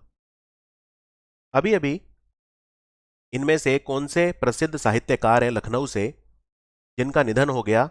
ये एक साहित्यिक संस्था अजित परिषद के संस्थापक भी थे। तो याद रखिए इनका नाम था डॉक्टर रंगनाथ मिश्रा, इन्हें सत्य भी बोलते थे प्यार से। डॉक्टर रंगनाथ मिश्रा का निधन अभी अभी हो गया, लखनऊ से थे। इन्हें उत्तर प्रदेश हिंदी संस्थान के द्वारा साहित्य भूषण सम्मान भी मिला हुआ था। Indian council of agriculture research, भारतीय कृषि अनुसंधान परिषद के अंतर्गत आने वाले भारतीय गन्ना अनुसंधान संस्थान ने अपना 71वां स्थापना दिवस मनाया 16 फरवरी 2022 को। ये कहाँ पे आता है? तो ये भारतीय गन्ना अनुसंधान संस्थान यानी Indian sugarcane research institute, ये लखनऊ में है और 16 फरवरी 1952 को सेटअप किया गया था भारत की सरकार के द्वारा गन्ने की नई किस्म तैयार करने के लिए। और यूपी जो है वो गन्ना उत्पादन में भारत में नंबर 1 है, आलू उत्पादन में भी यूपी नंबर 1 है, दूध उत्पादन में भी नंबर 1 है, गेहूं उत्पादन में भी नंबर 1 है उत्तर प्रदेश। और अब उत्तर प्रदेश सब्जी उत्पादन में भी बंगाल को पीछे छोड़ के नंबर 1 हो गया है। ये भारत सरकार की लेटेस्ट रिपोर्ट है। सब्जी उत्पादन में यूपी और फल उत्पादन में आंध्र प्रदेश भारत के नंबर 1 रहे, सबसे बड़े उत्पादक राज्य रहे। अभी अभी किताब लिखी गई है फ्रॉम लखनऊ टू लुटियंस, ये किसने लिखी है? ये लिखी है अभिज्ञान प्रकाश ने, जो कि जाने माने एक पत्रकार हैं। From Lucknow to Lutyens. कौन सा डिस्ट्रिक्ट वुमेन्स हॉस्पिटल है यूपी का जिसे कायाकल्प पुरस्कार दिया गया? नंबर 1 रहा ये। कायाकल्प पुरस्कार होता है जब अस्पताल की पूरी सूरत बदल जाती है, पूरा कायाकल्प, पूरा ट्रांसफॉर्मेशन हो जाता है, तब्दीली हो जाती है। तो सबसे अच्छा वो करके दिखाया डिस्ट्रिक्ट वुमेन्स हॉस्पिटल मुजफ्फरनगर ने। तो मुजफ्फरनगर का ये डिस्ट्रिक्ट वुमेन्स हॉस्पिटल पहले नंबर पे रहा, ललितपुर का दूसरे नंबर पे और मेरठ का वुमेन्स हॉस्पिटल तीसरे नंबर पे रहा। फर्स्ट प्राइज जब मिलता है तो 30 लाख रुपए का इनाम भी दिया जाता है। तो आंसर है मुजफ्फरनगर। राष्ट्रीय महिला दिवस ये कब मनाया जाता है? ये सरोजनी नायडू जी का जन्मदिन होता है। सबसे पहले तो ये याद रखिए, भारत की कोकिला बोलते थे सरोजनी नायडू को, क्योंकि इनकी कविताएं जो थी वो लोगों में बहुत ज़्यादा देश प्रेम पैदा करती थी। तो ये 13 फरवरी को मनाया जाता है, ठीक है। और ये इंपॉर्टेंट क्यों है सरोजनी नायडू? क्योंकि ये उत्तर प्रदेश की पहली महिला राज्यपाल थी, फर्स्ट वुमेन गवर्नर थी ये यूपी की। उस समय तो यूनाइटेड प्रोविंस बोलते थे। तो आंसर है 13 फरवरी। और एक चीज़ और बता देता हूँ, महात्मा गांधी जी की जो पत्नी है कस्तूरबा गांधी, उनका जन्मदिन हम मनाते हैं किस रूप में? राष्ट्रीय सुरक्षित मातृत्व दिवस। अब आपको कमेंट्स में लिख के ये बताना है कि नेशनल सेफ मदरहुड डे यानी राष्ट्रीय सुरक्षित मातृत्व दिवस ये कब मनाया जाता है, किस तारीख को मनाया जाता है? देखते हैं कमेंट में लिख के कौन बताता है। उत्तर प्रदेश की कौन सी यूनिवर्सिटी है जहां पे एक फैमिली कोर्ट अभी अभी स्थापित किया गया है? फैमिली कोर्ट, अभी लगभग 189 ऐसे कोर्ट हैं यूपी में और अभी अभी ये फैमिली कोर्ट बना है लखनऊ यूनिवर्सिटी में। तो आंसर है university of Lucknow. Solar electrification के मामले में सौभाग्य योजना प्रधानमंत्री मोदी ने शुरू करी थी 25 सितंबर 2017 को। 25 सितंबर को क्यों? क्योंकि 25 सितंबर को पंडित दीनदयाल उपाध्याय जी का जन्मदिन होता है। किस रूप में मनाते हैं पंडित दीनदयाल उपाध्याय जी का जन्मदिन? अंत्योदय दिवस। तो पंडित दीनदयाल उपाध्याय जी का जन्मदिन 25 सितंबर 2017 को लॉन्च की गई थी सौभाग्य योजना, जिससे हर गांव और हर जिले को हम बिजली से जोड़ सकें। तो इसमें उत्तर प्रदेश किस नंबर पे रहा? पहले नंबर पे राजस्थान रहा। राजस्थान ने 1,23,682 घरों को जोड़ा बिजली से। और ये जो बिजली से जोड़ा, ये सोलर बेस्ड बिजली से जोड़ा, सौर ऊर्जा से। ठीक है, तो सोलर इलेक्ट्रिफिकेशन की बात हो रही है यहाँ पे, सिर्फ सौर ऊर्जा की, टोटल की बात नहीं हो रही। राजस्थान पहले नंबर पे रहा। फिर छत्तीसगढ़ दूसरे नंबर पे रहा, छत्तीसगढ़ ने 65,373। और तीसरे नंबर पे यूपी रहा, तो आंसर है यूपी थर्ड नंबर पे रहा। यूपी ने 53,234 घरों को सौर ऊर्जा से जोड़ा। इनमें से किसे 32वां डॉक्टर हेजवार प्रज्ञा सम्मान दिया जाएगा उत्तर प्रदेश सरकार की तरफ से? तो ये मिलेगा डॉक्टर है नीरजा माधव। डॉक्टर नीरजा माधव काशी से हैं, तो इन्हें ये अवार्ड दिया गया। और ये अवार्ड इन्हें बड़ा बाजार कुमार सभा लाइब्रेरी कोलकाता के बिहाफ पे दिया गया। ये 104 वर्ष पुराना साहित्यिक संस्थान है कोलकाता में। ठीक है, ये अवार्ड 1990 में शुरू हुआ था, 1990। और पहला पुरस्कार डॉक्टर श्रीधर वार्नेकर को दिया गया था, जो नागपुर के संस्कृत विद्वान हैं।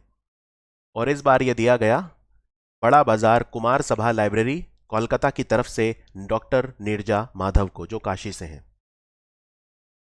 अभी अभी उत्तर प्रदेश से कौन है जिन्होंने वर्ल्ड वॉकिंग चैंपियनशिप, जो ओमान मस्कट में होगी, उसके लिए क्वालिफाई कर लिया? इनका नाम है रेशमा पटेल, प्रयागराज से हैं। अंडर 20 वुमेन्स कैटेगरी में ये भारत को रिप्रेजेंट करेंगी। एकमात्र लड़की हैं भारत से जो वर्ल्ड वॉकिंग चैंपियनशिप के लिए, जिन्होंने वर्ल्ड चैंपियनशिप के लिए क्वालिफाई कर लिया। ओमान की राजधानी मस्कट में ये होगी। अभी अभी पहली बार डीआरडीओ और आईआईटी दिल्ली के वैज्ञानिकों ने क्वांटम की डिस्ट्रीब्यूशन लिंक डेमोन्स्ट्रेट करके दिखाया। ये कौन से दो शहरों में करके दिखाया? यूपी में। तो ये करके दिखाया 100 किलोमीटर का एक सड़क है प्रयागराज और विंध्याचल के बीच में। तो आंसर है प्रयागराज और विंध्याचल। क्वांटम की डिस्ट्रीब्यूशन लिंक, इसका फायदा ये होगा कि बहुत ही सिक्योर संचार हो पाएगा। क्वांटम फिजिक्स का इस्तेमाल करके एनक्रिप्टेड और डिक्रिप्टेड मैसेजेस सेंड हो पाएंगे। तो एक बहुत ही सिक्योर कम्युनिकेशन के लिए क्वांटम की डिस्ट्रीब्यूशन टेक्नोलॉजी का इस्तेमाल किया जाएगा। ये 100 किलोमीटर ऑलरेडी की गई प्रयागराज और विंध्याचल के बीच में। उत्तर प्रदेश के कौन से दो शहर हैं जहां पे टाटा पावर रिन्यूएबल एनर्जी दो सौर ऊर्जा प्रोजेक्ट लगा रही है 50 मेगावाट ईच के, यानी 50 मेगावाट के दो, टोटल 100 मेगावाट। तो एक लगेगा प्रयागराज में और एक लगेगा बांदा में। तो आंसर है प्रयागराज और बांदा। स्किल इंडिया ने आदर्श ग्राम स्किल कैंप लगाए सेमरा और यारना गांव में, यूपी में, जिससे लोकल फूड और सेवरी मेकर हैं उन्हें अपस्किल किया जा सके। तो ये कहाँ पे हैं ये दोनों गांव? ये दोनों गांव प्रयागराज में हैं। तो आंसर है प्रयागराज। आदर्श ग्राम स्किल कैंप आयोजित किए गए प्रयागराज में। अभी अभी लखनऊ की टीम आईपीएल में इंक्लूड की गई है, इसका नाम क्या है? तो दो नई टीमें आई आईपीएल में। एक अहमदाबाद की टीम है जिसका नाम गुजरात टाइटंस रखा गया है, और एक है लखनऊ की टीम जिसका नाम है लखनऊ सुपर जायंट्स। और लखनऊ सुपर जायंट्स की ओनर कौन है? आरपीएसजी, आरपी संजीव गोयन का ग्रुप, वो ओनर है लखनऊ सुपर जायंट की। और गुजरात टाइटंस टीम की ओनर है सीवीसी कैपिटल नाम की कंपनी। इसी के साथ आईपीएल में टोटल 10 टीमें खेलेंगी 2022 में। अभी अभी प्रधानमंत्री नरेंद्र मोदी ने जनवरी 2022 में उत्तर प्रदेश में ब्लॉकचेन पर आधारित डिजिटल डिग्री लॉन्च करी। ये वो दीक्षांत समारोह में गए थे, कॉन्वोकेशन सेरेमनी में गए थे। कौन से इंस्टीट्यूट की? ये इंस्टीट्यूट है आईआईटी कानपुर। आईआईटी कानपुर की 54th कॉन्वोकेशन सेरेमनी थी, 54वां दीक्षांत समारोह था जिसमें प्रधानमंत्री मोदी ने शिरकत की और यहां पर ब्लॉकचेन पर आधारित डिजिटल डिग्री लॉन्च की। ठीक है, तो आंसर है आईआईटी कानपुर। अभी अभी कानपुर मेट्रो जो रेल प्रोजेक्ट बन रहा है, आप जानते हैं कानपुर में मेट्रो बन रही है। तो कानपुर में इस बनने वाली मेट्रो की पूरी जो लेंथ है वो कितनी होगी? और इसका उद्घाटन भी प्रधानमंत्री नरेंद्र मोदी ने किया था। याद रखिए, इस मेट्रो की जो लेंथ है वो होगी 32 किलोमीटर, 32 किलोमीटर होगी। और इसमें 2 कॉरिडोर होंगे। ठीक है, 2 कॉरिडोर, और 13 किलोमीटर अंडरग्राउंड होगी ये। 32 में से 13 किलोमीटर ये अंडरग्राउंड होगी, तो इसका आंसर है ऑप्शन बी। टोटल खर्चा कितना आ रहा है मेट्रो को बनने में? 11,000 करोड़ रुपए का खर्चा आएगा कानपुर मेट्रो को बनने में। इसमें 21 मेट्रो स्टेशन होंगे टोटल कॉरिडोर 1 में, और 8 मेट्रो स्टेशन होंगे कॉरिडोर 2 में, यानी टोटल 29 मेट्रो स्टेशन इसमें होंगे। और प्रधानमंत्री मोदी ने 9 किलोमीटर का जो रास्ता है आईआईटी कानपुर और मोती झील के बीच में, उसको ट्रेवल करके इसका इनॉग्रेशन किया था कानपुर में मेट्रो का। उत्तर प्रदेश में आपको बताना है कौन सा जिला है जहां पे प्रधानमंत्री मोदी ने अभी अभी मेजर ध्यानचंद स्पोर्ट्स यूनिवर्सिटी की नींव रखी। मेजर ध्यानचंद एक बहुत ही महान हॉकी के खिलाड़ी थे, हॉकी का जादूगर बोलते थे इन्हें, और इन्हीं का जन्मदिन हम 29 अगस्त को राष्ट्रीय खेल दिवस के रूप में मनाते हैं, नेशनल स्पोर्ट्स डे। इतना ही नहीं, भारत में जो सर्वोच्च सम्मान होता है खेल का, उसका नाम हमने बदलकर, पहले उसको राजीव गांधी खेल रत्न बोलते थे, अब उसको मेजर ध्यानचंद खेल रत्न बोलते हैं। तो 2 जनवरी के दिन प्रधानमंत्री मोदी ने नींव रखी मेजर ध्यानचंद स्पोर्ट्स यूनिवर्सिटी, ये मेरठ में बनेगी। तो आंसर है मेरठ, राइट। और एक बात आपको और बता दूं, मेरठ से लेके दिल्ली तक भारत का पहला आरआरटीएस, मेरठ से दिल्ली तक आरआरटीएस शुरू हो रहा है। ये आरआरटीएस क्या होता है? जो जो दिल्ली से मेरठ तक स्टार्ट हो रहा है। तो आरआरटीएस एक स्पेशल टाइप का सिस्टम होता है, इसे रीजनल रैपिड ट्रांजिट सिस्टम बोलते हैं। रीजनल रैपिड ट्रांजिट सिस्टम, यानी एक तरह की रेलगाड़ी चलती है, semi high speed rail corridor होता है ये। तो दिल्ली से गाजियाबाद और गाजियाबाद से मेरठ, तो ये लगभग 82 किलोमीटर का जो रास्ता है सिर्फ 55 मिनट में पूरा करेगा। और इसमें जो ये रेल के डब्बे बन रहे हैं आरआरटीएस वाले, ये कहाँ पे बन रहे हैं? तो ये गुजरात में बन रहे हैं। एक जगह है जिसको बोलते हैं सावली, तो गुजरात के सावली में आरआरटीएस के डब्बे बन रहे हैं। ये प्रोजेक्ट भी काफ़ी एम्बिशियस प्रोजेक्ट है। इसमें 82 किलोमीटर दिल्ली से मेरठ सिर्फ 55 मिनट में ट्रैवल आप कर पाओगे। इसको बोलते हैं दिल्ली मेरठ आरआरटीएस, और बीच में गाजियाबाद होते हुए भी ये जाएगा। उत्तर प्रदेश के मुख्यमंत्री श्री योगी आदित्यनाथ जी ने अभी अभी नींव रखी एक एंटी टेररिस्ट स्क्वाड बिल्डिंग बनी है कमांडो ट्रेनिंग सेंटर देवबंद में। ये कौन से जिले में आता है? याद रखिए, ये आता है देवबंद में, जो सहारनपुर डिस्ट्रिक्ट में है। अगेन वेस्टर्न यूपी की बात हो रही है यहाँ पे, सहारनपुर। तो सहारनपुर जिला है जहाँ पे एंटी टेररिस्ट स्क्वाड बना है, कमांडो ट्रेनिंग सेंटर। और देवबंद जो है, यहाँ पे देवबंद इस्लामिक स्कूल है जिसके लिए मशहूर है। देवबंद इस्लामिक स्कूल सहारनपुर में फेमस है। तो 4 जनवरी 2022 को योगी आदित्यनाथ जी ने नींव रखी इस एंटी टेररिस्ट स्क्वाड की। नेशनल हाईवे इनमें से कौन सा बन रहा है जिसमें भगवान बुद्ध का जो बर्थ प्लेस है लुम्बिनी में, उसको वाराणसी और सारनाथ के साथ जोड़ा जाएगा? ये नया प्रोजेक्ट है NH233, नेशनल हाईवे 233 की कंस्ट्रक्शन हो रही है। इसमें जो लुम्बिनी है उसे वाराणसी और सारनाथ से जोड़ा जाएगा। ये लुम्बिनी कहाँ पे आता है? ये कपिल वस्तु में आता है, ठीक है। और वाराणसी और सारनाथ भी इंपॉर्टेंट प्लेसेस हैं, भगवान बुद्ध के जन्म से जुड़े हुए हैं। कैसे जुड़े हुए हैं? तो सारनाथ वो जगह है जहाँ पे भगवान बुद्ध ने अपना पहला उपदेश दिया था परम ज्ञान की प्राप्ति के बाद, तो वो सारनाथ में दिया था। और सारनाथ जो है वो बेसिकली सारनाथ वाराणसी डिस्ट्रिक्ट में ही आता है, ठीक है, ये आपको ध्यान रखना है। इसके अलावा भगवान बुद्ध के जन्म से जुड़ी हुई और बहुत सारी जगह हैं, जैसे फॉर एग्जांपल कुशीनगर है जहाँ पे उन्होंने अपने प्राण त्यागे थे, बोध गया है जहाँ पे उन्हें परम ज्ञान की प्राप्ति हुई थी। तो वो सारी प्लेसेस इंपॉर्टेंट है आपके एग्जाम पॉइंट ऑफ व्यू से। और यूपी में कुछ नए नेशनल हाईवे प्रोजेक्ट्स हैं जिनका उद्घाटन नितिन गडकरी जी ने किया। नितिन गडकरी अभी अभी 3 जगह पे गए थे यूपी में, कौशंबी, अयोध्या और बस्ती, 3 जिलों में गए थे। तो टोटल नेशनल हाईवे प्रोजेक्ट यहाँ पे इनॉग्रेट करे उन्होंने 572 किलोमीटर के, और इनमें खर्चा आएगा 12,981 करोड़। तो ये कैसे कैसे किए इनॉग्रेट? सबसे पहले कौशंबी की बात करते हैं। कौशंबी में 6 नेशनल हाईवे प्रोजेक्ट इनॉग्रेट करे हैं, इनमें टोटल खर्चा आएगा 2,659 करोड़ रुपए। आपको बस ये याद रखना है कितने नेशनल हाईवे प्रोजेक्ट्स इनॉग्रेट करे हैं। कौशंबी में 6 करे हैं, अयोध्या फैजाबाद जिला यहाँ पे भी 6 करे हैं, और एक्चुअली अब इसका नाम अयोध्या है, पहले इसे फैजाबाद जिला बोलते थे, अब इसे अयोध्या जिला बोलते हैं। सरयू नदी के किनारे है। तो 6 नेशनल हाईवे प्रोजेक्ट यहाँ पे इनॉग्रेट हुए हैं और बस्ती में 3। तो कौशंबी में 6, अयोध्या में 6 और बस्ती में 3।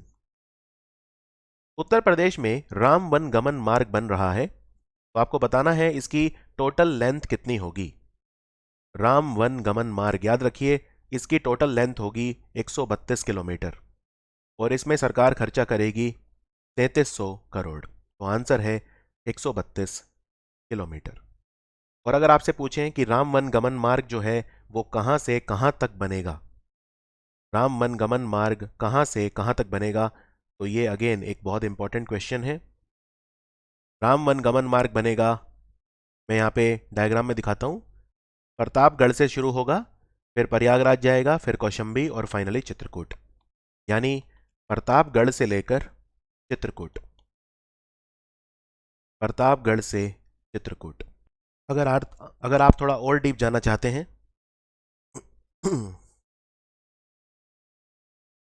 अगर आप थोड़ा और डीप जाना चाहते हैं तो प्रतापगढ़ जो है यहाँ पे कौन सी जगह है, तो वो है मोहनगंज। मोहनगंज यहाँ से स्टार्ट होगा वो, और उसके बाद वो जाएगा प्रयागराज होते हुए कौशंबी और वहाँ से फिर चित्रकूट। और चित्रकूट में कहाँ पे ख़त्म होगा, राजपुरा। राजपुरा में वो ख़त्म होगा, राइट। इसके अलावा एक जगह आपने सुनी होगी श्रृंगवेरपुर।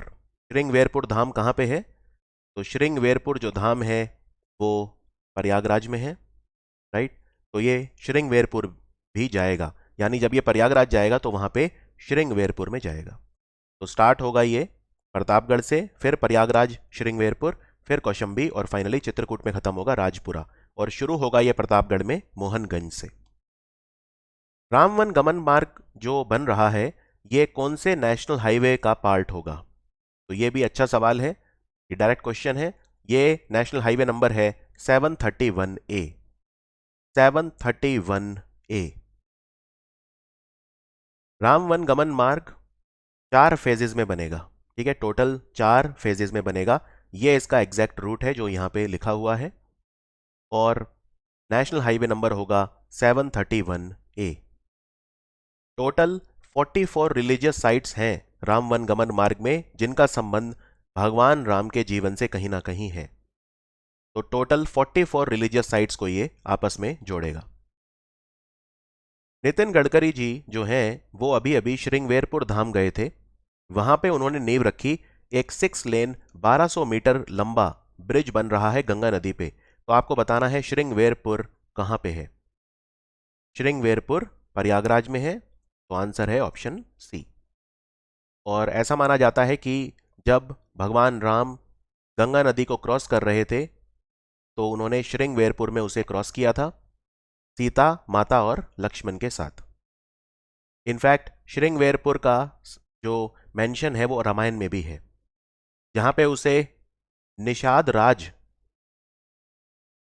राज जो थे उनकी कैपिटल बताया गया है। निषाद राज का जो साम्राज्य था, निषाद राज कौन थे, इनको किंग ऑफ फिशरमैन बोलते हैं, यानी मछुआरों का राजा बोलते हैं निषाद राज को। तो निषाद राज जो थे रामायण में, उनकी राजधानी श्रृंगवेरपुर को बताया गया है। उत्तर प्रदेश की क्या रैंक रही जो नेशनल वाटर अवार्ड हुए, इसमें बेस्ट स्टेट कैटेगरी में, यानी कि राष्ट्रीय जल पुरस्कार जो दिए गए राष्ट्रपति रामनाथ कोविंद के द्वारा, उसमें जल संरक्षण के मामले में यूपी का रैंक क्या रहा। तो वाटर कंजर्वेशन के मामले में यूपी नंबर 1 रहा पूरे इंडिया में, तो यूपी को बेस्ट स्टेट का अवार्ड मिला है, और राजस्थान दूसरे नंबर पे रहा। तमिलनाडु जल संरक्षण के मामले में तीसरे नंबर पे रहा। राष्ट्रपति जो है रामनाथ कोविंद, क्या मुझे आप उनके गांव का नाम बता सकते हैं जो यूपी में है। इनके गांव का नाम है परौंक, और ये कानपुर देहात में आता है। कानपुर देहात में आता है, गांव का नाम है परौंक। उत्तर प्रदेश का कौन सा जिला है जिसे बेस्ट जिले का अवार्ड मिला नॉर्थ जोन में नेशनल वाटर अवार्ड में, यानी उत्तर प्रदेश नंबर 1 रहा, लेकिन उत्तर प्रदेश का जिला कौन सा है जो जल संरक्षण के मामले में नंबर 1 रहा, तो वो है मुजफ्फरनगर। पूरे नॉर्थ जोन में मुजफ्फरनगर जो है वो नंबर 1 रहा। इसको मुजफ्फरपुर से कंफ्यूज मत करना। मुजफ्फरपुर बिहार में है, जो शाही लीची के लिए मशहूर है, ठीक है। तो कई बार लोग मुजफ्फरनगर को मुजफ्फरपुर से कंफ्यूज करते हैं। मुजफ्फरनगर वेस्टर्न यूपी का एक जिला है और मुजफ्फरनगर जो जिला है वो यूपी में है, मुजफ्फरपुर जो है वो बिहार में है। तो आंसर है मुजफ्फरनगर। ये पूरे यूपी का बेस्ट, यूपी का ही नहीं बल्कि पूरे नॉर्थ जोन का बेस्ट जिला रहा वाटर कंजर्वेशन के मामले में। मुजफ्फरनगर वैसे गंगा और यमुना के बीच में है, मतलब गंगा नदी और यमुना नदी के जो फ्लो का पाथ है उसके बीच में एक तरह से हम कह सकते हैं कि मुजफ्फरनगर है। और यहाँ पे एक हिंडौन नदी भी बहती है और एक काली नदी जो है वो भी यहाँ पे फ्लो करती है। कौन सा ऑनलाइन प्लेटफॉर्म है जो उत्तर प्रदेश की सरकार ने अभी अभी लॉन्च करा है, जो एक तरह से एक ब्रिज का काम करेगा? सिटीजन्स और स्किल्ड वर्कर रूरल और अर्बन एरियाज में जियो लोकेशन यानी भूस्थानिक सेवाओं का इस्तेमाल भी ये ऑनलाइन प्लेटफॉर्म करेगा। तो एक तरह से जॉब गिवर और जॉब सीकर दोनों को मिलाएगा। इसका नाम है सेवा मित्र। सेवा मित्र नाम का प्लेटफॉर्म उत्तर प्रदेश की सरकार ने ये अभी अभी लॉन्च किया है। तो सेवा मित्र आपकी कैसे हेल्प करेगा? अगर मान लीजिए आपको कोई भी सेवा चाहिए, जैसे आपको कारपेंटर चाहिए, ब्यूटिशियन, कुक या आया, घर में जो मेड आती है, प्लम्बर चाहिए, ड्राइवर वगैरह, तो सेवा मित्र प्लेटफॉर्म पे आपको मिल जाएंगे बहुत सारे ऐसे लोग जो नौकरियां ढूंढ रहे हैं इन फील्ड्स में। और सेवा मित्र को जो department of labour and employment है यानी कि श्रम और रोजगार मंत्रालय यूपी का, वो चलाएगा। इस पे आपको स्किल्ड, सेमी स्किल्ड और अनस्किल्ड प्रोफेशनल जो है वो मिल जाएंगे। अभी अभी उत्तर प्रदेश की सरकार ने 5 प्रेस्टिजियस अवार्ड जीते हैं ई गवर्नेंस। जो नेशनल ई गवर्नेंस अवार्ड हुए थे उसमें 5 अवार्ड यूपी को मिले हैं। तो किस किस चीज के लिए मिले हैं? तो इनमें एक सेवा मित्र के लिए मिला है, एक माइन मित्र के लिए मिला है, एक यूपी दर्पण डैशबोर्ड के लिए मिला है। यूपी दर्पण डैशबोर्ड क्या है? ये एक पोर्टल है जिसपे शिकायतों का निवारण हो सकता है यूपी के नागरिकों का। और यूपी का जो उच्च शिक्षा विभाग है उनके द्वारा CSI SIG e governance award जीता गया डिजिटल लाइब्रेरी प्रोजेक्ट और ऑनलाइन एनओसी, और जो नए कॉलेज खुलता है या नया कोई कोर्स स्टार्ट होता है उसके एफिलिएशन सिस्टम के लिए। तो ये 5 अवार्ड यूपी को अभी अभी मिले हैं, ई गवर्नेंस अवार्ड। तो सेवा मित्र तो मैंने आपको बता दिया। माइन मित्र क्या है? माइन मित्र एक प्लेटफॉर्म है मिनरल मैनेजमेंट के लिए, खनिज प्रबंधन के लिए। अगर किसी भी खनन की परमिशन चाहिए, लाइसेंस चाहिए, परमिट चाहिए, या कोई भी चट्टान है या कोई भी खनिज का कोई खान है उसका लीज चाहिए, तो वो सारी चीज़ें माइन मित्र पे हो जाती हैं। माइन मित्र पे आप कई तरह के अप्रूवल ले सकते हो, परमिट ले सकते हो, लाइसेंस ले सकते हो खनन क्षेत्र से रिलेटेड। तो ये 5 अवार्ड है, मैं रिपीट कर देता हूं। एक तो यूपी दर्पण डैशबोर्ड, माइन मित्र, सेवा मित्र 3, और बचे 2। तो एक है डिजिटल लाइब्रेरी प्रोजेक्ट और ऑनलाइन एनओसी, और एक है affiliation system for opening a new course या न्यू कॉलेज। अभी अभी एक बहुत ही सीनियर एनडीटीवी के पत्रकार थे उत्तर प्रदेश से, उनकी डेथ हो गई। इनका क्या नाम था? ये एनडीटीवी के एग्जीक्यूटिव एडिटर थे, इनका नाम था कमाल खान। सो आंसर है ऑप्शन सी। इन्हें बहुत ही प्रेस्टिजियस प्रतिष्ठित अवार्ड रामनाथ गोयनका अवार्ड भी मिला हुआ था। रामनाथ गोयनका वही थे जिन्होंने इंडियन एक्सप्रेस न्यूज़पेपर शुरू किया था। और इन्हें गणेश शंकर विद्यार्थी अवार्ड भी मिला था। अभी अभी एक बहुत ही जाने माने कथक डांसर हैं यूपी के, उनकी डेथ हो गई। इनका क्या नाम था? तो याद रखिए, ये कालका बिन दादिन घराना, लखनऊ घराना जो है, लखनऊ स्टाइल ऑफ कथक, वहां से थे। 83 साल के थे। ये थे पंडित बिरजू महाराज। इन्हें पद्म विभूषण भी मिला हुआ था। पद्म विभूषण सम्मानित बिरजू महाराज। और कथक जो है यूपी का बहुत ही इंपॉर्टेंट नृत्य है। कथक को कथकली से कंफ्यूज मत करना। कथकली जो नृत्य है, कथकली और मोहिनी अट्टम, ये दोनों केरल के नृत्य हैं। कथक यूपी का है, उत्तर भारत का है वैसे तो, मेनली यूपी, और कथकली जो है वो केरल का है। अभी अभी कौन सा जिला है यूपी का जिसने मास्टर प्लान इनॉग्रेट करा है, मास्टर प्लान रिलीज करा है? तो ये है Agra master plan. Agra master plan अभी अभी रिलीज किया गया। और ये जो पूरा प्लान है इसमें एक ताज हेरिटेज एरिया बनाया जाएगा। ताज धरोहर क्षेत्र, कहां से कहां तक? ताजमहल और मेहताब बाग से लेकर राम बाग तक। ताजमहल और मेहताब बाग से लेकर राम बाग तक एक ताज हेरिटेज एरिया बनाया जाएगा। तो पहली बार है कि आगरा मास्टर प्लान आया है। इसमें यह भी कहा गया है कि जो ताज हेरिटेज एरिया बनेगा ताजमहल और मेहताब बाग से राम बाग तक, इसके 100 मीटर के रेडियस में कोई भी कंस्ट्रक्शन अलाउड नहीं है। किसी भी तरह की कंस्ट्रक्शन आप नहीं कर सकते 100 मीटर के एरिया में। उत्तर प्रदेश के कितने बच्चे हैं जिन्हें प्रधानमंत्री राष्ट्रीय बाल पुरस्कार से सम्मानित किया गया 2021 और 2022 के लिए? दोनों में मिला के 8 बच्चे हैं। 3 को मिला है प्रधानमंत्री राष्ट्रीय बाल पुरस्कार 2021 के लिए, अभिनव चौधरी, CS चौधरी और GR राय। और 2022 के लिए मिला है 5 बच्चों को, वयोम आहूजा, कुंवर दिव्यांश सिंह, चिराग भंसाली, मोहम्मद शोएब और मोहम्मद रफी। तो आंसर है इसका, टोटल मिला है 8 बच्चों को, तो आंसर है 8। लेकिन अलग अलग भी याद रखना है आपको। खैर बच्चों के नाम याद नहीं रखने, लेकिन यह जरूर याद रखना है कि 2021 में 3 और 2022 में 5 बच्चों को यह अवार्ड मिला था। उत्तर प्रदेश से कितने लोगों को पद्म विभूषण दिया गया 2022 में? 2022 के लिए, तो 2022 के लिए पद्म विभूषण 4 लोगों को दिया गया था पूरे भारत से। इनमें 2 यूपी के हैं, राधेश्याम खेमका और कल्याण सिंह। ठीक है, राधेश्याम खेमका जो गीता प्रेस है गोरखपुर में, उसके मालिक थे, वो उन्होंने शुरू की थी। तो इन्हें लिटरेचर और एजुकेशन के फील्ड में, साहित्य और शिक्षा के क्षेत्र में, और कल्याण सिंह यूपी के पूर्व मुख्यमंत्री भी थे और भारत के 1-2 राज्य उनके गवर्नर भी थे कल्याण सिंह। तो इन्हें पब्लिक अफेयर क्षेत्र में मिला। तो आंसर है 2। और कितने लोग ऐसे हैं यूपी के जिन्हें पद्म भूषण दिया गया? तो पद्म भूषण जो मिला वो अगेन 2 लोगों को मिला, एक रशीद खान कला के क्षेत्र में और आचार्य वशिष्ठ त्रिपाठी साहित्य और शिक्षा के क्षेत्र में। इसी तरह से पद्मश्री, तो पद्मश्री यूपी से 10 लोगों को दिया गया। तो आंसर है ऑप्शन डी। ये किसको मिला पद्मश्री पे इंडिविजुअली क्वेश्चन नहीं आएंगे, बस आप टोटल नंबर याद रख लो, वो है 10। आपसे ये भी पूछ सकते हैं कि टोटल कितने लोगों को पद्म पुरस्कार दिए गए?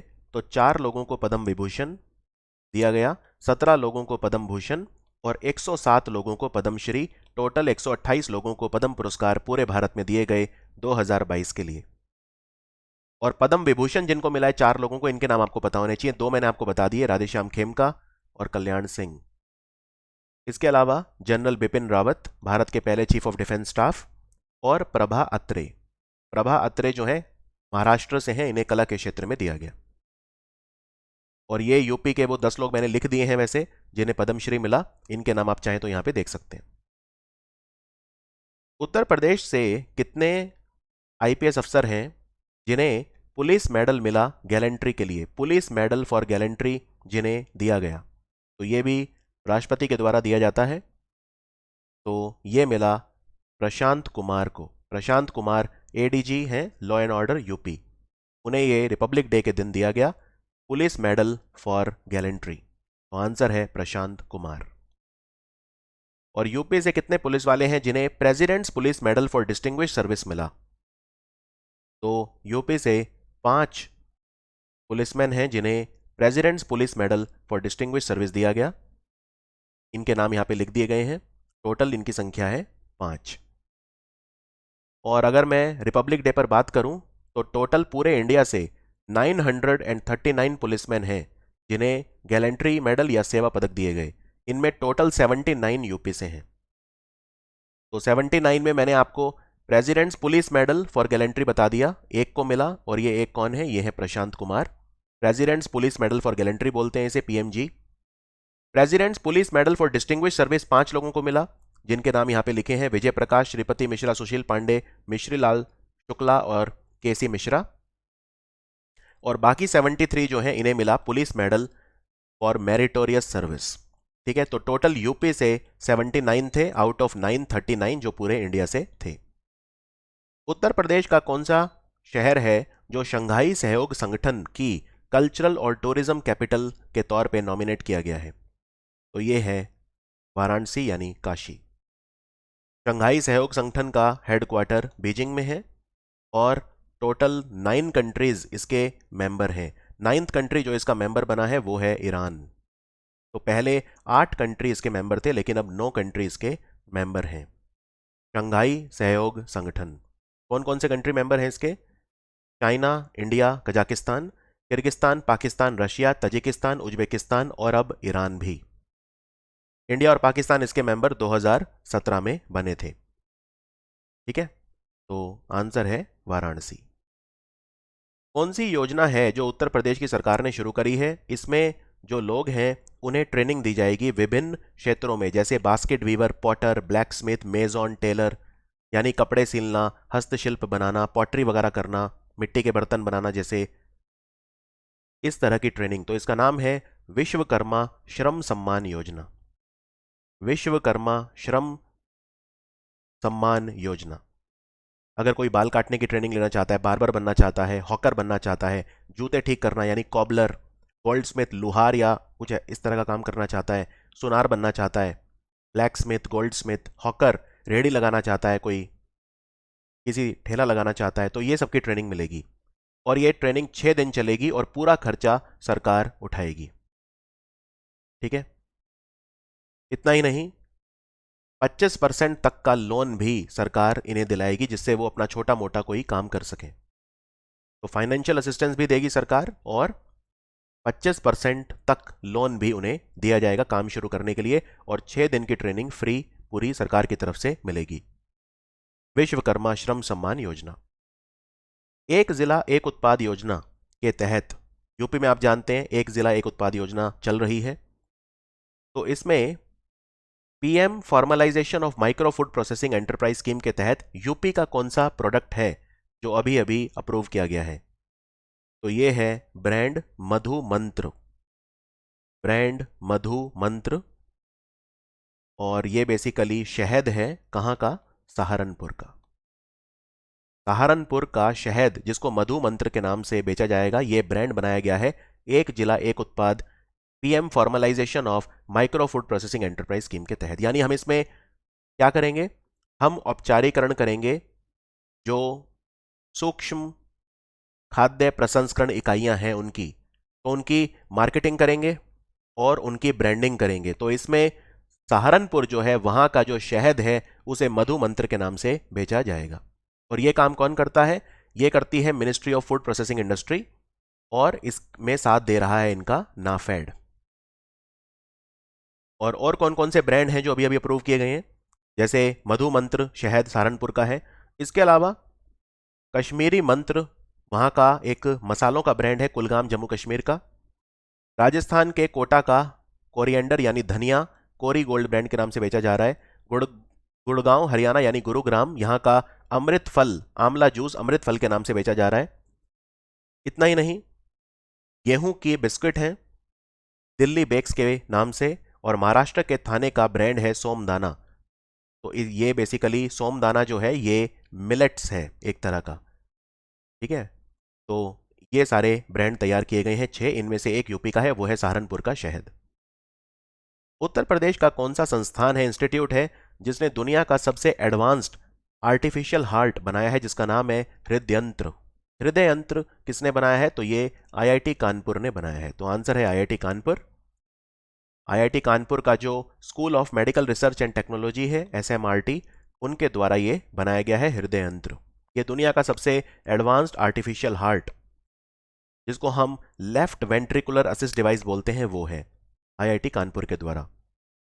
राष्ट्रीय स्तर का सिंथेटिक लॉन टेनिस और बास्केटबॉल कोर्ट अभी अभी तैयार किया गया है यूपी में, कहां पर किया गया है? National level synthetic lawn tennis और बास्केटबॉल कोर्ट ये MNNIT इलाहाबाद यानी Motilal Nehru national institute of technology Prayagraj, यहां पे ये स्थापित किया गया है। नित्यानंद त्रयोदशी महोत्सव ये अभी अभी चंद्रोदय मंदिर वहां पे मनाया गया। आपको बताना है ये मंदिर यूपी में कहां पर है। चंद्रोदय मंदिर है मथुरा में। तो आंसर है मथुरा। मथुरा में रिफाइनरी भी है जो काफी फेमस है, क्रूड ऑयल रिफाइनरी मथुरा। अभी अभी उत्तर प्रदेश की सरकार ने 4 गांव हैं, भवानीपुर, तेढ़िया, धाकिया और बिछिया, ये मिहिनपुरवा तहसील में आते हैं, नेपाल बॉर्डर के एकदम पास हैं। इन्हें रेवेन्यू विलेजेस डिक्लेयर किया है। ये कौन से जिले में आते हैं चारों गांव? तो ये आते हैं बहराइच में। बहराइच में आते हैं। और चलिए आपसे एक सवाल पूछता हूं, बहराइच जिले में अभी अभी एक बहुत ही महान राजा हुए हैं भारत के, इनका बुत उसका उद्घाटन किया गया था? किस राजा के बुत की बात हो रही है? इनफैक्ट उन राजा के जीवन पर अमीश त्रिपाठी ने पिछले साल एक किताब भी लिखी थी। कौन से राजा की बात हो रही है जिनका बुत लगाया गया बहराइच में? तो कमेंट्स में लिख के बताइए। भारत की बैडमिंटन खिलाड़ी पीवी सिंधु ने सैयद मोदी अंतर्राष्ट्रीय टूर्नामेंट जीत लिया, महिला एकल खिताब। ये बाबू बनारसी दास इंडोर स्टेडियम में हुआ था। ये यूपी में कहां पर है बाबू बनारसी दास इंडोर स्टेडियम? तो ये लखनऊ में है। और पीवी सिंधु ने अभी अभी स्विस ओपन का खिताब भी जीता है। ये हैदराबाद से है, तेलंगाना से है पीवी सिंधु। अभी अभी एक गोट हेडेड योगिनी स्टैचू आप यहां पे देख सकते हैं। ये एक बहुत पुराना स्टैचू है। तो ये लंदन ने, इंग्लैंड ने भारत को लौटा दिया है। ये स्टैचू बकरी की सिर वाला एक योगिनी का स्टैचू है और ये उत्तर प्रदेश के एक मंदिर है, वहां से चोरी कर लिया गया था और फिर इसकी तस्करी करके ब्रिटेन ले जाया गया था। अब ब्रिटेन ने भारत को वापस सौंप दिया है। आपको बताना है कि ये स्टैचू कौन से मंदिर से चोरी हुआ था, तो वो मैं आपको बता रहा हूं, लोखाड़ी मंदिर है ये। आपको बताना है ये मंदिर कहां पे है। ये मंदिर है गोंडा जिले में। तो गोंडा जिले में लोखाड़ी मंदिर से चोरी हुआ था गोट हेडेड योगिनी स्टैचू और इसको फिर लौटा दिया गया था। ठीक है, चलिए यहां पे एक सवाल पूछता हूं। पिछले साल एक स्टैचू है जो चोरी हो गया था, यूपी से ही चोरी हुआ था और उसको काशी विश्वनाथ मंदिर में फिर बाद में लगा दिया गया था या दोबारा स्थापित कर दिया गया था। वो स्टैचू कौन सा था और कौन से देश ने भारत को लौटाया था, यह भी आप कमेंट्स में लिख के बताइए। उत्तर प्रदेश की झांकी को बेस्ट स्टेट टैब्लो का अवार्ड मिला रिपब्लिक डे परेड में। तो इसमें क्या दिखाया गया था? उत्तर प्रदेश की झांकी में इस बार क्या दिखाया गया था? उत्तर प्रदेश का टैब्लो बेस्ट टैब्लो डिक्लेयर किया गया था और इसमें दो चीजें दिखाई गई थी मेनली, एक जिला एक उत्पाद और काशी विश्वनाथ धाम। एक जिला एक उत्पाद और काशी विश्वनाथ धाम। पिछले साल अगर आपको याद हो तो पिछले साल अयोध्या में जो मंदिर बनेगा वो दिखाया गया था, लेकिन इस साल 2022 में एक जिला एक उत्पाद और काशी विश्वनाथ धाम दिखाए गए थे। जो आरआरटीएस है, regional rapid transit system, Delhi Ghaziabad Meerut corridor, उसकी टोटल लंबाई कितनी है? तो उसकी जो लंबाई है वो 82 किलोमीटर है और ये दूरी सिर्फ 55 मिनट में तय करेगी आरआरटीएस। इसके डब्बे बन रहे हैं सावली, गुजरात में एल्स्टॉम कंपनी बना रही है। प्रधानमंत्री स्वनिधि योजना के कार्यान्वयन में यूपी पहले नंबर पे रहा। यूपी का कौन सा जिला पहले नंबर पे रहा, ये क्वेश्चन है। प्रधानमंत्री स्वनिधि योजना चलाता है हमारा आवास और शहरी कार्य मंत्रालय। इसमें 10,000 रुपये का लोन दिया जाता है स्ट्रीट वेंडर को, जिससे वो अपना बिजनेस चला सकें और अगर वो सही समय पे लोन को चुकाते हैं, ये गारंटी फ्री लोन होता है, तो उन्हें सब्सिडी भी मिलती है लोन के ऊपर। तो इसमें वाराणसी पूरे इंडिया में नंबर 1 रहा प्रधानमंत्री स्वनिधि योजना में। और अभी अभी एक योजना और शुरू की गई है जिसका नाम है स्वनिधि से समृद्धि। स्वनिधि से समृद्धि जो योजना है वो उसमें डेटाबेस तैयार किया जाएगा। जो लाभार्थी हैं स्वनिधि योजना के, उनका पूरा डेटा तैयार किया जाएगा। और एक मैंने आपको जहाज बताया था जो डीकमीशन हुआ है, आईएनएस गोमती। अगर ये पूछें ये जहाज किस कंपनी ने बनाया था, तो ये भी एक इंपॉर्टेंट सवाल हो सकता है। तो ये माजागों डॉक शिप बिल्डर बॉम्बे, उन्होंने ये बनाया था। ये था हमारा उत्तर प्रदेश के करंट अफेयर कंप्लीट, जनवरी से लेके जून तक। बहुत ही इंपॉर्टेंट ये वीडियो है, मैं चाहता हूँ इसको आप अच्छे से देखें। आपके बहुत सारे एग्जाम यूपी के आने वाले हैं, लेखपाल परीक्षा, UP PCS, UP TET, UP में जो भी इंपॉर्टेंट भर्तियां हैं उनमें ये वीडियो आपके लिए मील का पत्थर साबित हो सकता है। अगर आपके कोई भी डाउट हैं तो आप मुझसे बेझिझक कमेंट्स में पूछ सकते हैं। अगर आपने ये वीडियो अब अच्छे से देखा है तो आप मुझे इस सवाल का जवाब दीजिए। सवाल नंबर 1, उत्तर प्रदेश में सिल्क एक्सचेंज कहाँ पर बन रहा है? राइट, ये पहला सवाल है जिसका आंसर आपको देना है। दूसरा ये कि उत्तर प्रदेश जो है राज्य है, वहाँ पर टोटल कितने नए इंटरनेशनल एयरपोर्ट बन रहे हैं और कहाँ बन रहे हैं? फिर स्कूल चलो अभियान, उसकी शुरुआत कौन से जिले से की योगी आदित्यनाथ ने? राइट, उत्तर प्रदेश में कौन सा जिला है जिसका नाम वशिष्ठ नगर रखा जा सकता है आने वाले समय में? तो और एक आखिरी सवाल चलिए और पूछ लेता हूं, उत्तर प्रदेश में भारत का पहला अमृत सरोवर कहां पे लगाया गया है? ये भी आप मुझे कमेंट करके बताइए। उत्तर प्रदेश के बाकी वीडियोस में मैं आपसे बहुत जल्दी मिलूंगा। और अगर आप मुझसे डेली करंट अफेयर पढ़ना चाहते हैं तो मैं यूट्यूब पर नहीं पढ़ाता हूं, मैं स्टडी IQ का जो ऐप है वहां पर पढ़ाता हूं। आप एक छोटा सा शुल्क देकर मेरा कोर्स खरीद कर मुझसे पढ़ सकते हैं। और उसका जो लिंक है मेरे कोर्स का नीचे मैंने डिस्क्रिप्शन में डाल दिया है। अगर आप अभ्यास हेतु इस वीडियो का पीडीएफ चाहते हैं तो भी आप नीचे कमेंट कर सकते हैं, मैं आपको पीडीएफ का लिंक दे दूंगा। तो देखते रहिए study IQ। Thank you for watching study IQ।